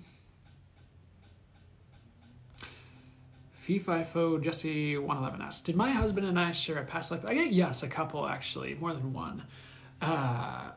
Yeah, that's what I get for that. Any information on those? I get England. You guys had one in England at one point. I also get Russia, weirdly enough, as well. But that was way back. Was it still Russia back then when they had the past life? It's the Russia area, at least. Those are two that are showing up, at least. Hope that answers that. Bone Skeletto asks, may I have clarity on my life, please? I get transition, honestly. Let's see. I also get like this answer of like moving sideways, so I want to see what that's about. So let's say you're climbing a rock wall. Sometimes you get to a point where on your current upward trajectory, it's difficult to progress, and you kind of have to like transfer sideways before you keep going up. And it's kind of what I keep getting is like lateral movements. And they're also showing me like I guess like stock market or cryptocurrency like charts. And there's this phrase that happens when things, instead of like going up or down, they move sideways, and they call it consolidation. I don't know if that's the exact word, but they're kind of showing me that concept for you as well, where it's kind of like consolidation, where it doesn't really go too far up or down. It just kind of stays in the same range. What's actually happening is I kind of get you're shifting internally so you can kind of break out of that and start moving forward and progressing more. I also get like the way you're looking at the world is shifting like big time. And so what's that about? I kind of get you're starting to see things more energetically, Bone Skeletto, as opposed to just physically. Like you're starting to see the world more intuitively. It's just like it's still getting there is what I'm getting. So some of the lateral movement is so you can get accustomed to some of the new experiences and things that are coming online for you. And they're giving me the word issues. So what is that? What's that about with issues? They give me this message like he needs to let go. I believe this is about people. They're saying people. So if there's anyone you need to let go of, I would, especially past people, because you're kind of becoming a new you. In some ways, you're becoming a you that people won't recognize is what they're talking about as well, Bone Skeletto. So I would let this transformation process occur, and I see a lot more forward movements after the next couple of months here. January is actually what I get for you, where things really start to progress more, and you'll start feeling like a new you is what they're talking about. I would also definitely nurture yourself, Bone Skeletto, is some of the advice that's coming through for you. What else is coming through for you? Anything that's nurturing would be good, like nurturing foods, tea. They're also showing you like in a blanket with tea, kind of huddled up, like cozy. I would do more of that and give yourself more of those moments of respite as well. For some reason, I feel like that will help you shift in an adequate way. Weird message. I'm going to pull what card? What do we got here?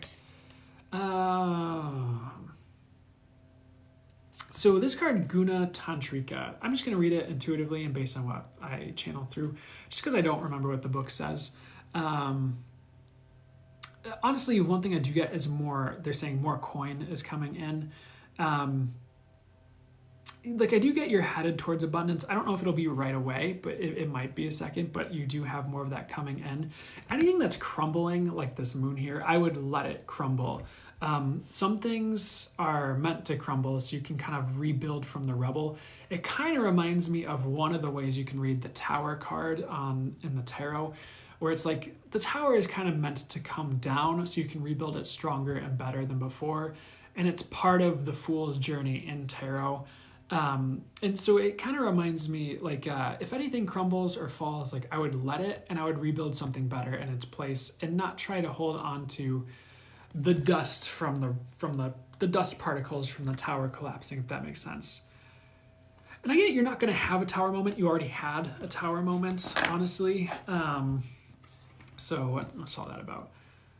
And now is kind of the time to rebuild, and that's kind of what they're talking about with some of the lateral shift and the internal shift. And then when you're ready in January, you start to feel like a new you, and you start to rebuild and move forward. Okay, one more card for you. I get this message, like, if you feel like you've been procrastinating, when you feel ready to move forward, I would stop procrastinating, because the Dare to Dream card is popping out here, which pretty much means exactly what you think it means. It's going for the gold. It's dreaming big. It's not being afraid of the flight, I guess, because there is an eagle kind of like foot or claw, like whatever, talon, on this card. And it's kind of like not being afraid of like the heights of flying, of like exploring that new height, because you have wings, and knowing you can make it. And even if you don't like get the dream this time around, it doesn't mean you won't get it next time. And sometimes that's just preparation for the future, and it teaches you something that will help you be more successful with the next dream or the next thing. Or sometimes you have a bigger dream and you have to explore and go through different options to get to the big dream. Does that make sense? Like, for instance, if you want to have a successful business and that's your dream, there are 1,000,001 ways you could have a successful business. And even if you want a successful spiritual business, there's 1,000,001 ways you could have a successful spiritual business. It could be opening a metaphysical shop. It could be selling crystals online. It could be doing readings. It could be hosting spiritual events, and you're the person who puts that together. Like, so many different ways you could have an impact and be successful with your dreams. So they just want to talk about that. So I hope that helps. But your life is evolving, and I would be patient as you cocoon yourself and prepare for some of the next phases coming in, because that's a lot of what's happening. Rolanda 517 asks, can you tell me what my spiritual gifts are, please? And thank you.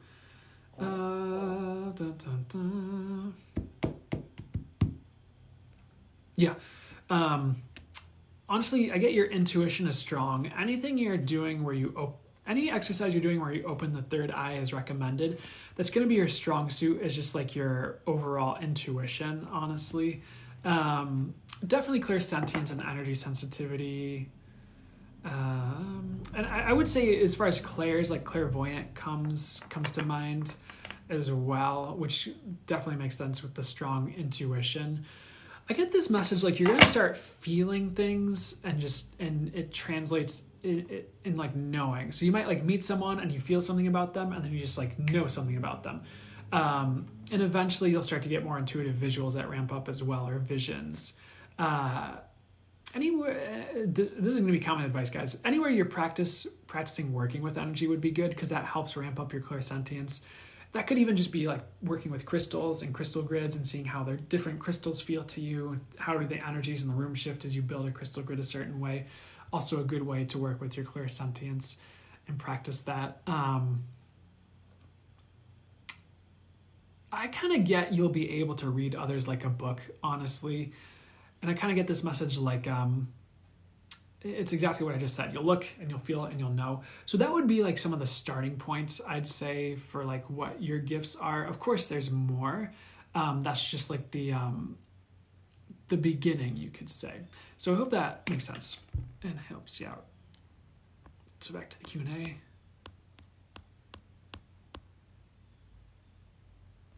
Pinworm 777. I've been seeing 777 everywhere. Maya asks, can I trust Ashton? Can Maya trust Ashton? So would it be for that good for Maya to trust Ashton? I would let him earn your trust, honestly, as the first thing I get. Is Ashton trustworthy to Maya? I get not quite. And that's part of why the advice is kind of to wait and see. Weirdly enough, this is the back. There is a wolf card in this deck, but my eye keeps getting drawn to, this is the card, but the back of the deck. And they kind of show a wolf like just kind of like waiting and watching. And it's not necessarily like be a predator regarding Ashton, because that's just weird, and of course not.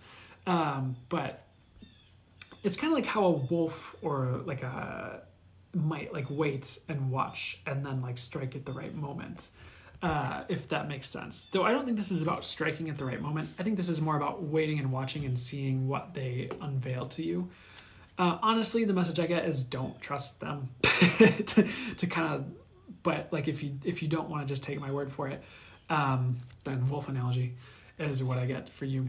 Anything else for you? If it's love, I don't quite get it's the right option for you. I do get you're going to need someone who treats you right. And it's not like Ashton is bad, but they're still kind of learning. And in some ways, they're still learning how to treat other people. And there's a bit of, I guess you could say, societal conditioning or conditioning to undo there. Hope that helps out.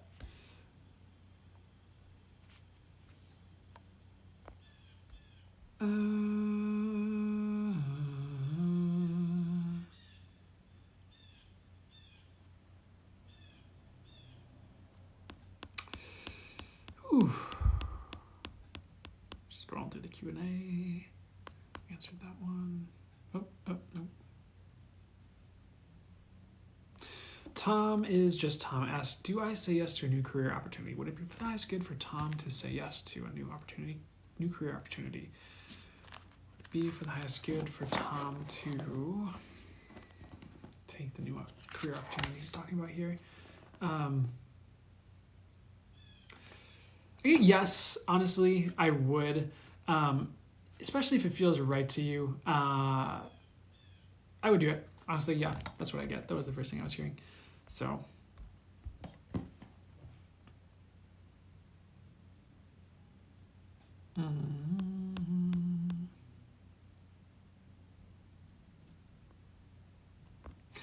Destiny, good to see ya. How's it going? Do you think my medium gifts are opening soon? Yes. It's weird. The visual I get for you with this is really interesting because it's like, I don't know how to describe the visual. Let me see if they give me a way to describe it.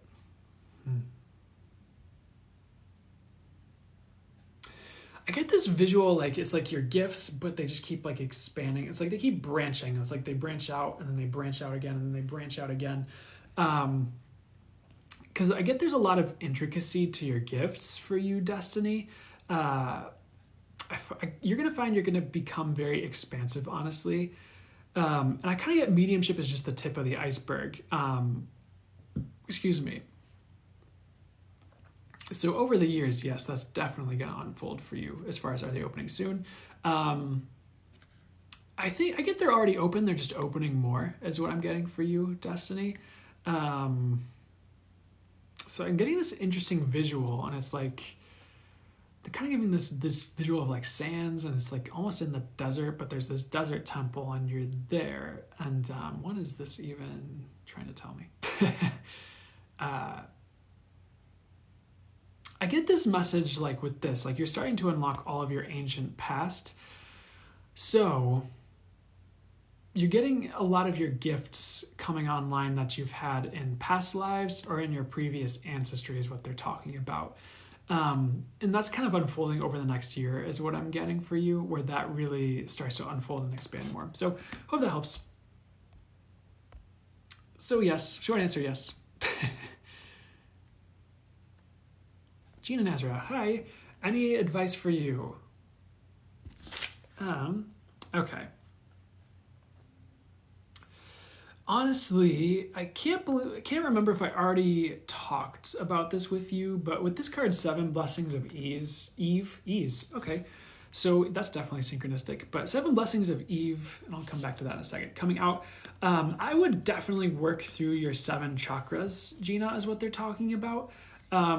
Any exercise or meditation where you're like, and I would be doing this repeatedly, like just going through your 7 chakras and kind of balancing them or sitting with them would be good for you. One that's going to help expand your awareness. Two, that's going to align things so you can channel better is what they're talking about. As far as the 7 blessings, the word ease slipped out when I went to say 7 blessings of Eve. So I'm going to check in with that. Let's see. I would definitely invite in ease. I would ask for ease.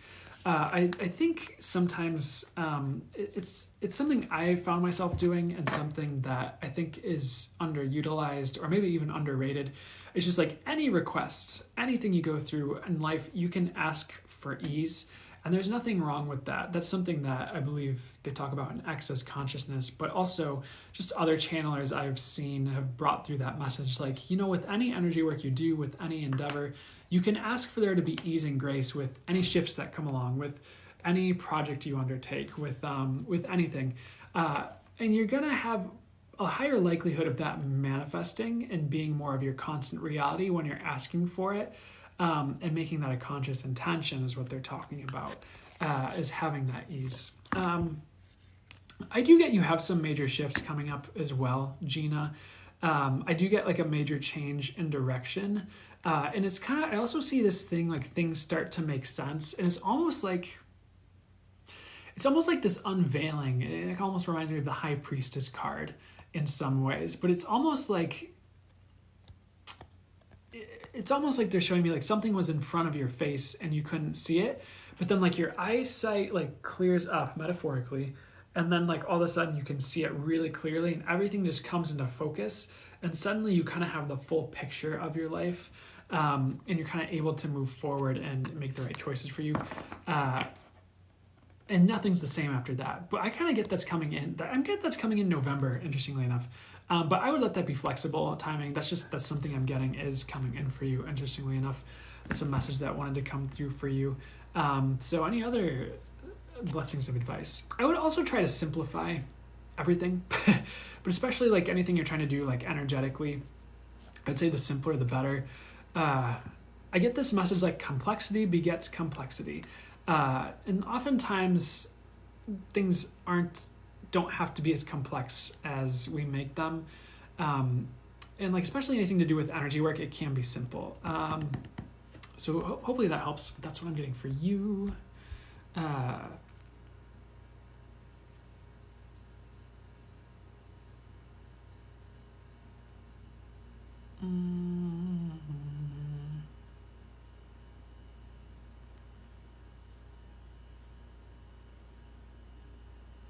Marmar, is Shiba Inu or Forex best for me between the two?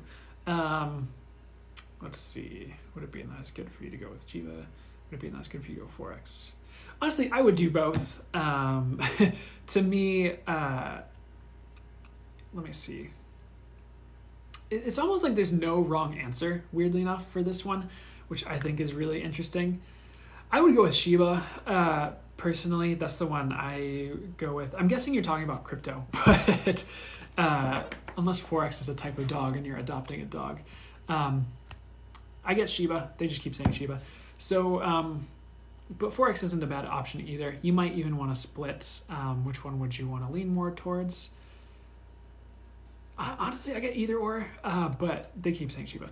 So I also saw you asked a question like, what do your ancestors want to tell you?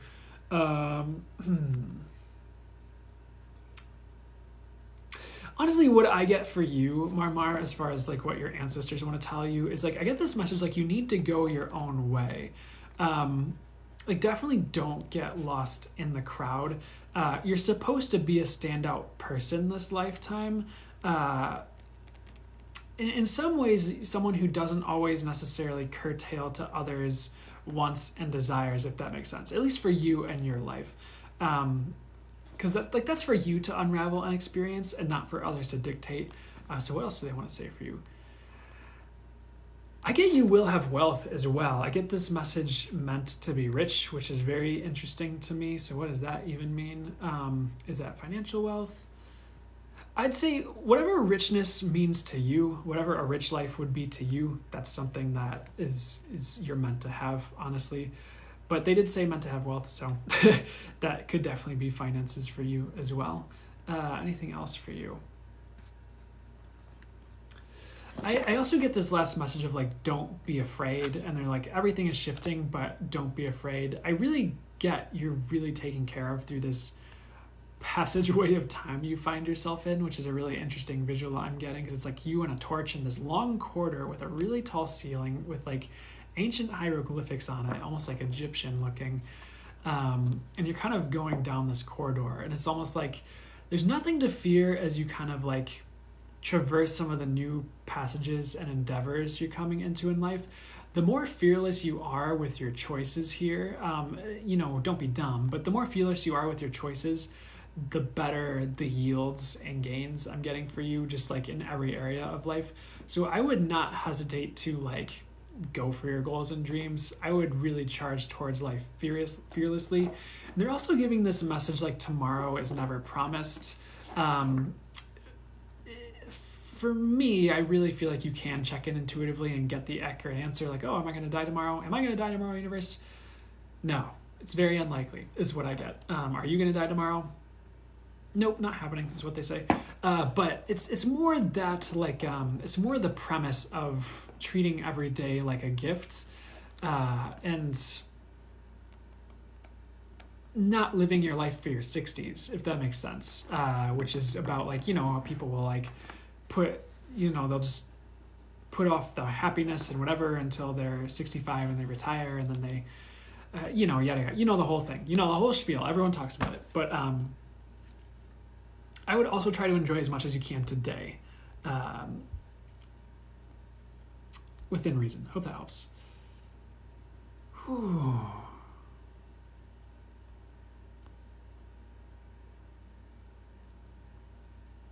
Next question.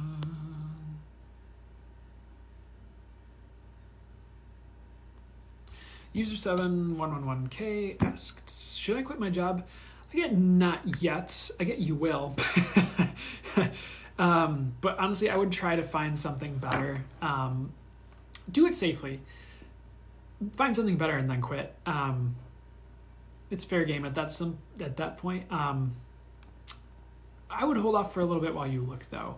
I would not rush that process, is what I'm getting. So hope that helps.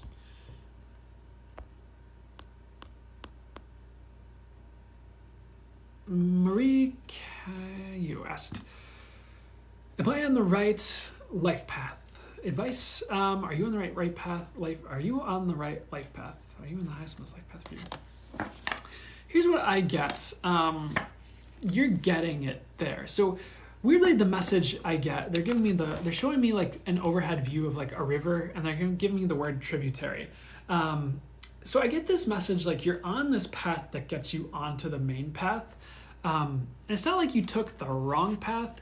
It's just like in some ways you took a detour or a roundabout path that yields you some different experiences. And it's a good thing. I get it's something you've been wanting, so don't worry about that.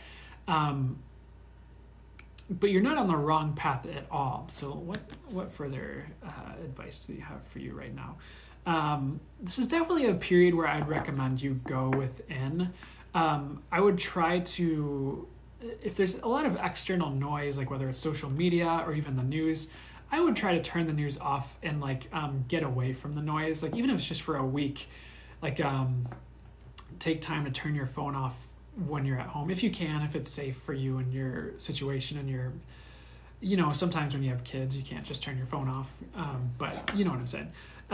But get away from like the noise and just from like what people are talking about, because I just get the word like opinions. I would almost try to stay away from other people's opinions and like try to find your own truth, because that will lead you on your path and towards your destiny better than like most anything anyone else can say, honestly, is what I'm getting, which I think is really interesting. I also get this message like take a chance. I would be bold if there's anything you've been thinking about taking a chance on, that you feel is good to take a chance on, I would. I get this message of like not being constricted. Don't feel constricted. Don't feel like you have to limit your options to like a really specific set of safe choices. I would see like if there's anything that you've been wanting to take a chance on, I would, honestly. That could even be I'm not sure if you're seeing anyone in love or in your relationships. It could be taking a chance on like a move you've been wanting to make. I would, honestly. Overall, like honestly, you are headed in the right direction. It's just like it's almost like you're getting back to the main storyline, if that makes sense, which is very interesting. But and that's okay. I think sometimes people take detours, and that's something their soul needs, and they get a good experience out of it, and then they can come back to the main path that their soul wants to go on in the right time. Does that even make sense? I don't know. It must. That's the message that's coming through. So anything else? I'm going to pull one angel card for you. Okay. So Archangel Uriel coming out here, come into harmony and balance, use your power for peace. I get it almost looks like a diploma in his hands, and they're saying the word like graduation, honestly. In some ways it's like you're graduating, but it's more like a phase of life. Maybe you're literally graduating, but I think it's more like kind of graduating out of old phases is more what I'm talking about. They're also pointing my eyes to the stars up here on the card, and they're kind of giving the message, the sky's the limit. I don't actually like that quote. I think that not even the sky is the limit is a more accurate quote, because I think there are no limits. Well, there are no limits. I don't think there are no limits. There are no limits, but I think it gets the message across, honestly. I also get this message like she's a star or you're a star. Not here to assume genders, am I? But they're pointing my eyes to the stars and like they're like, you're a star. And you're meant to shine. So anywhere you're on stage or being seen or getting that type of attention at the right time when it feels right to you, it's a good idea to step out there and shine and make yourself known and heard, especially when you feel clear on what your message is. I would also write if you haven't considered writing. This one came out briefly and they pointed my eyes to the book and they said write. I don't know if you've been thinking about writing a book, but they're talking about even journaling, but I think they're actually clarifying and saying more like write. So I don't know if it's a blog or a book, but I would be writing things if that resonates. It seems like a good direction for you as well. That's it for you. I hope that helps, Marie. Hope you're doing well. Oh.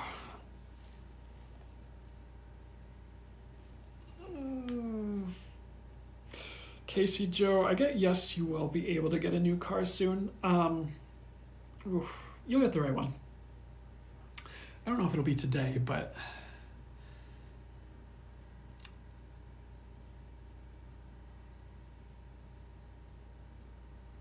I think you'll get a car in the next month here, honestly. If it's not today, it's in the next month. They were saying next couple weeks, but I hope that makes sense.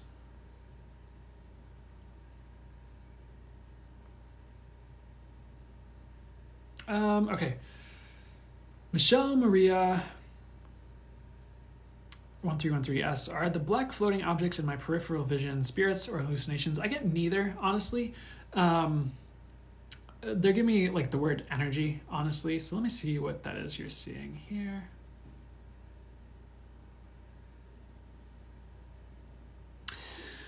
I get energy, and they're also talking about spirit guides as well. It's like energies that are around you. It's not like bad. Is anything bad? No. But I get it's another way you're picking up on energies around you. But they're giving me the word spirit guides, so I'd say it's like it's energies that are around you like that. Hope that helps.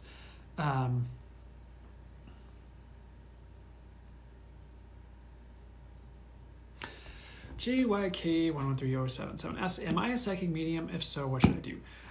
So give me a second to like answer this, because it's I want to see what direction you want to go with that. So I get you do have mediumship abilities. Here's the thing about psychic medium for me. To me, it's a label to describe what someone does. I don't... Like, mediumship is just like bringing through messages from passed on loved ones, communicating with spirits on the other side. Psychic to me is just such a vague term, and different people seem to mean different things when they say it. And that's kind of why I don't... I mean, am I psychic? Yes, cool, great. Do I have psychic abilities? Yes. Great. Do I call myself a psychic? No, just because there's just a lot of different connotations about it. For me, what makes sense for me to call myself is channeling and an intuitive, because to me that describes it better, and honestly, that's what I'm doing. For you, you have mediumship gifts and abilities. Are you psychic? You have the gifts that can develop into that, where you could feel comfortable calling yourself a psychic medium. Does that make sense? In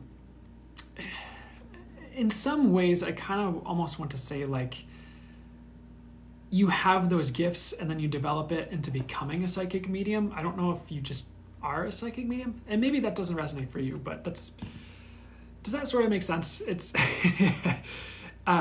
anyways, you do have those gifts, you just need to develop them. I would practice, like, I would get a pendulum if you don't have one already. I would practice working with that. I would start pulling cards. I would start meditating. For you, it's about developing your gifts so you can become what you want to be in that realm. And anywhere that you feel called to start, I would. That's more the name of the game right now. But the more you practice with it, the better you're going to get with it. And eventually you'll just be like, you won't even be asking this. You'll just be like, yeah, I'm a psychic medium. So that's the advice I had. I hope that makes sense. So sorry to go on my own little tangent there. But what else would help you out regarding this? Like, I would honestly just start pulling cards from yourself and see what messages start coming through if you haven't already. I'd practice working with your intuition. And I would start letting the universe show you what you are as you get into this stuff, and not be too attached to the labels as you go your own direction with everything. Because sometimes people use the term psychic medium just so people know what abouts they are and know what kind of services they offer. But there's actually so much more to what they do than just that, if that makes sense. Not that there's anything wrong with any of it, or people who call themselves psychic mediums. But that's what I got for you. Hope that helps and makes sense.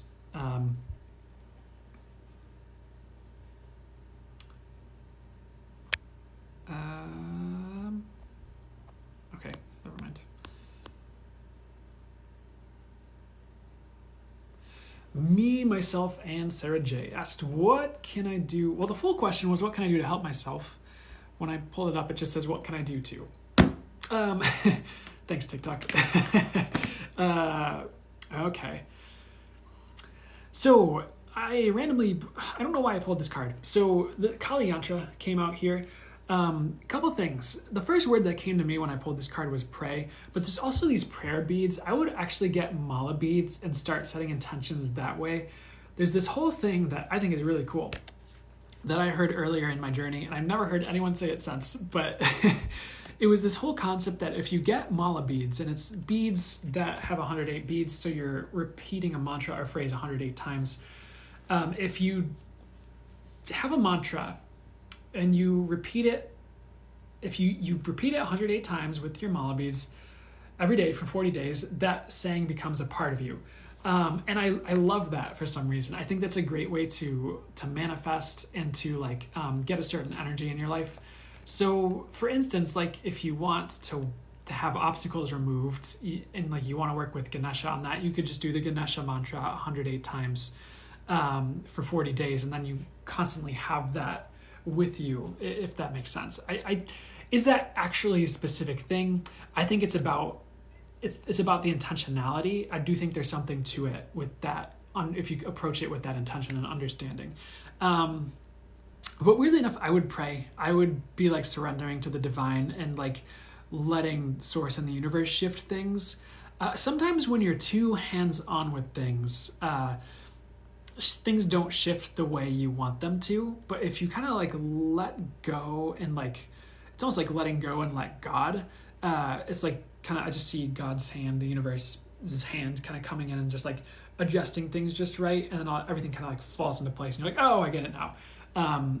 In some ways I get you might be resisting change. You can let me know if that's not true, but that's what I'm hearing. I would do what you can to resist change less. Um, even if it's a mantra like I'm open to change for the highest good, thank you so much. But I see like things will fall into place a bit more the less you're resisting things shifting and changing.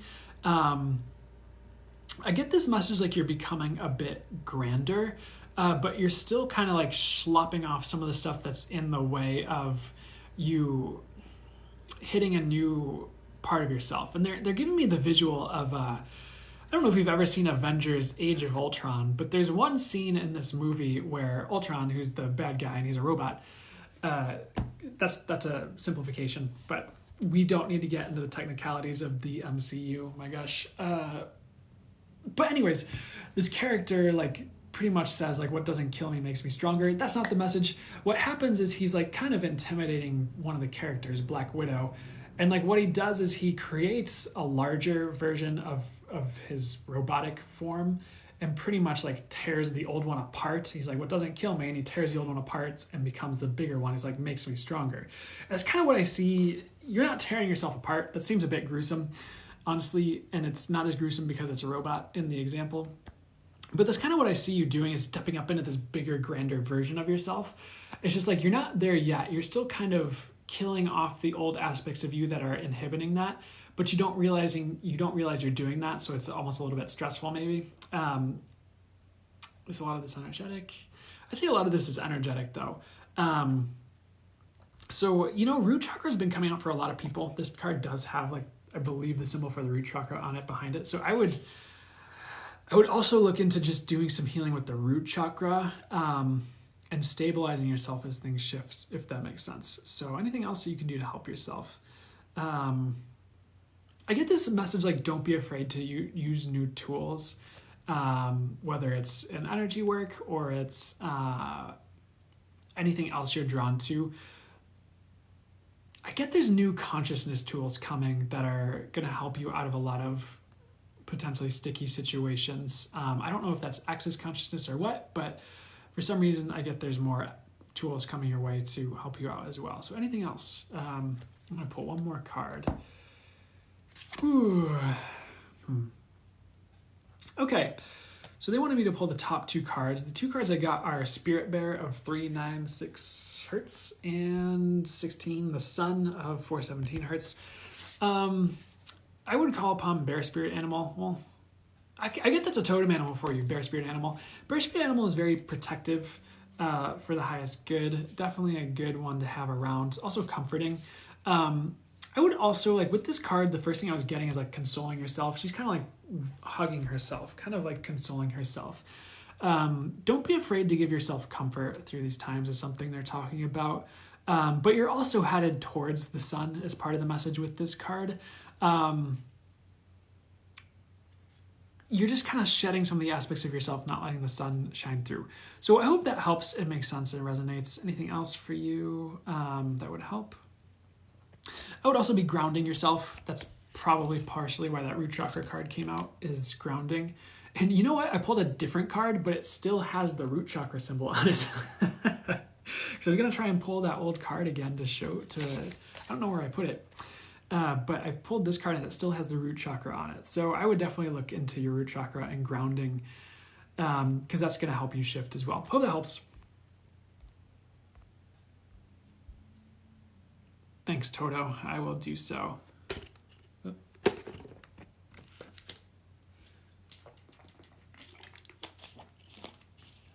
You're welcome. You're welcome, me, myself, and Sarah J. Spot on. Perfect. Did I eat today? No. No, I did not. I need to. I'm starting to get hungry. Oh, chat, mothering me. I love you guys.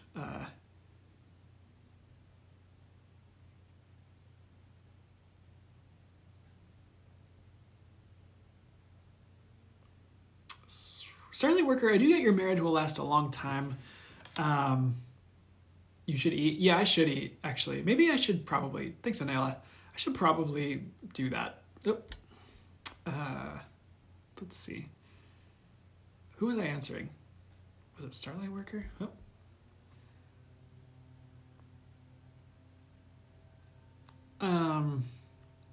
I was getting your marriage will last a long time. Kids, yes. That's a good idea for you guys, honestly. Okay. Back to the Q&A.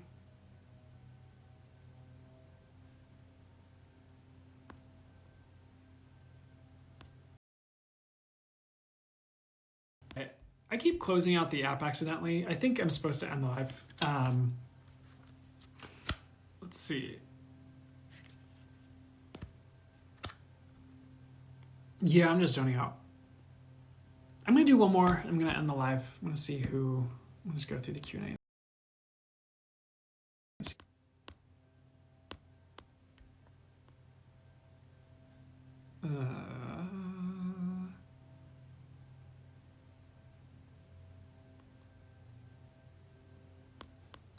Sorry, I'm like super zoning out.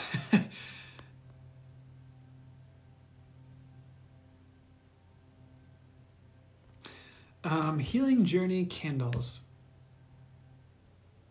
asks, how do I begin channeling? Whew, so I did talk about this a little bit earlier in the live. So essentially, thank you, we shall be. One way to start channeling is, honestly, first step is just set the intention, honestly, to begin channeling in a way that resonates for you. And it could just look like, okay, universe, I would like to work on my channeling. I'd like to start channeling in the highest and best ways for me to channel. I'd like to move towards that in the ways that would be for my highest good. You can set the intention to like, okay, I have to channel what's pure, of the true highest light, highest infinite wisdom, highest unconditional love, the highest and best for me to channel, bringing through the highest and best fully accurate information, all that are better, only for the highest good. So it is something like that. And then a good way to practice it was kind of like what we were talking about earlier. Like Lee Harris talks about it, where you ask, what does your soul want to tell me at the top of the paper, and just see what words come to you, do any phrases come to you. And then from there, pretty much like you just channel. And again, like it's about, I'm tripping over my words here. Some of it is about getting into the frequency of channeling and practicing that and getting into the frequency of getting messages. And then once you're used to that and that frequency and the messages start coming. So it's not even about like, do you get something right away? It's about like practicing until it happens. And for some of you, it'll happen right away. For some of you, it might take some practice and then it shows up. Some good supplements, of course, can be like pulling cards. You get any messages or intuitive visuals with the cards. Because like any way you can practice intuition, you can mix channeling into it, essentially. And a big part of how I operate is just channeling. Honestly, like when I pull a card, it's like, what message do they channel through for me with that card? What words do they say? What visuals do they give me when I pull the card? So it is a bit of I guess a combination, a mixture of intuition and channeling. For me, they're both very in tune with each other. So that's one way to begin channeling, but I would sit down and just like every day, or with some type of consistency, I would sit down and be like, okay, what do my spirit guides want to tell me? Or what does my soul want to tell me? And I would just see like, what do you get as you sit there with the notebook, if anything, and give yourself 5 minutes. If nothing comes, just come back tomorrow and retry. Again, some other ways to expand your gifts are, learning Reiki or other energy work modalities. Well, specifically Reiki and things like that, because that really, it does boost your gifts and abilities, your intuition. It does open up any of your gifts and help you with your clairsentience. But the attunements also just kind of help you let go of what no longer serves you and kind of takes you to a higher vibration. And it also gives you another way to practice working with your gifts when you're doing energy work sessions, if that makes sense. So anything else that would help you channel in specific? For you, Healing Journey Candles, I would begin pulling cards for yourself every day and like sit with the notebook. And I would do a combination of like what comes to you when you pull the card and write that down. And then also like, what does my soul want to tell me, and like sit with that as well. I think that would be a good idea for you based on what I'm getting. But at the end of the day, it's kind of like, it's practice until it happens. And then it's like working with it and practicing till it gets better. So it's I don't want to say it's boring, but it's, you know, it's a skill. In some ways it's different, but it's a skill that you learn and grow with. I don't want to say in every way like just any other skill, because there are other things you can do like with attunements or spiritual upgrades that can really kickstart the process and like make it happen faster. So there's a lot more, I want to say, possibility with it, but practicing it is something that helps anyways. Hope that helps. Okay. I'm going to end the live, guys, just because I'm hitting that point and I need to get food. Thank you so much, Emotional Sense, and you too. But I hope you guys have a beautiful Halloween. I hope you have a beautiful rest of your week here. I hope you guys have a beautiful rest of your day. I am zoning out and just saying the same thing over and over again. So, but if you're interested, I do offer personal readings through the link in my bio. That's just in the link tree there. The first link is my website, and you can schedule through that. And I do have some classes coming up as well. I'm going to be doing a Reiki class, multiple Reiki classes probably soon here. I'm considering doing a channeling class, but I haven't quite hit on what that would look like with my guides and I yet. So we haven't hit on that. I haven't hit on it. They haven't given it to me. Can I get the words out of my mouth? Maybe. But I will. Yeah. Thanks so much, Be Divine, for being here and moderating. I also want to give a shout out to the moderators, Be Divine, Destiny Adara. I don't know if Deja was here. Did I see someone else? Whoever else is here, if I didn't see you, I apologize, but thanks so much. I appreciate you guys. I hope you have a beautiful rest of your week as well. So, all right, you guys have a beautiful rest of your week, and I'm gonna head out. Please eat and have a great day. I will. Yeah, I'm gonna take care of me for sure. All right, guys, take care.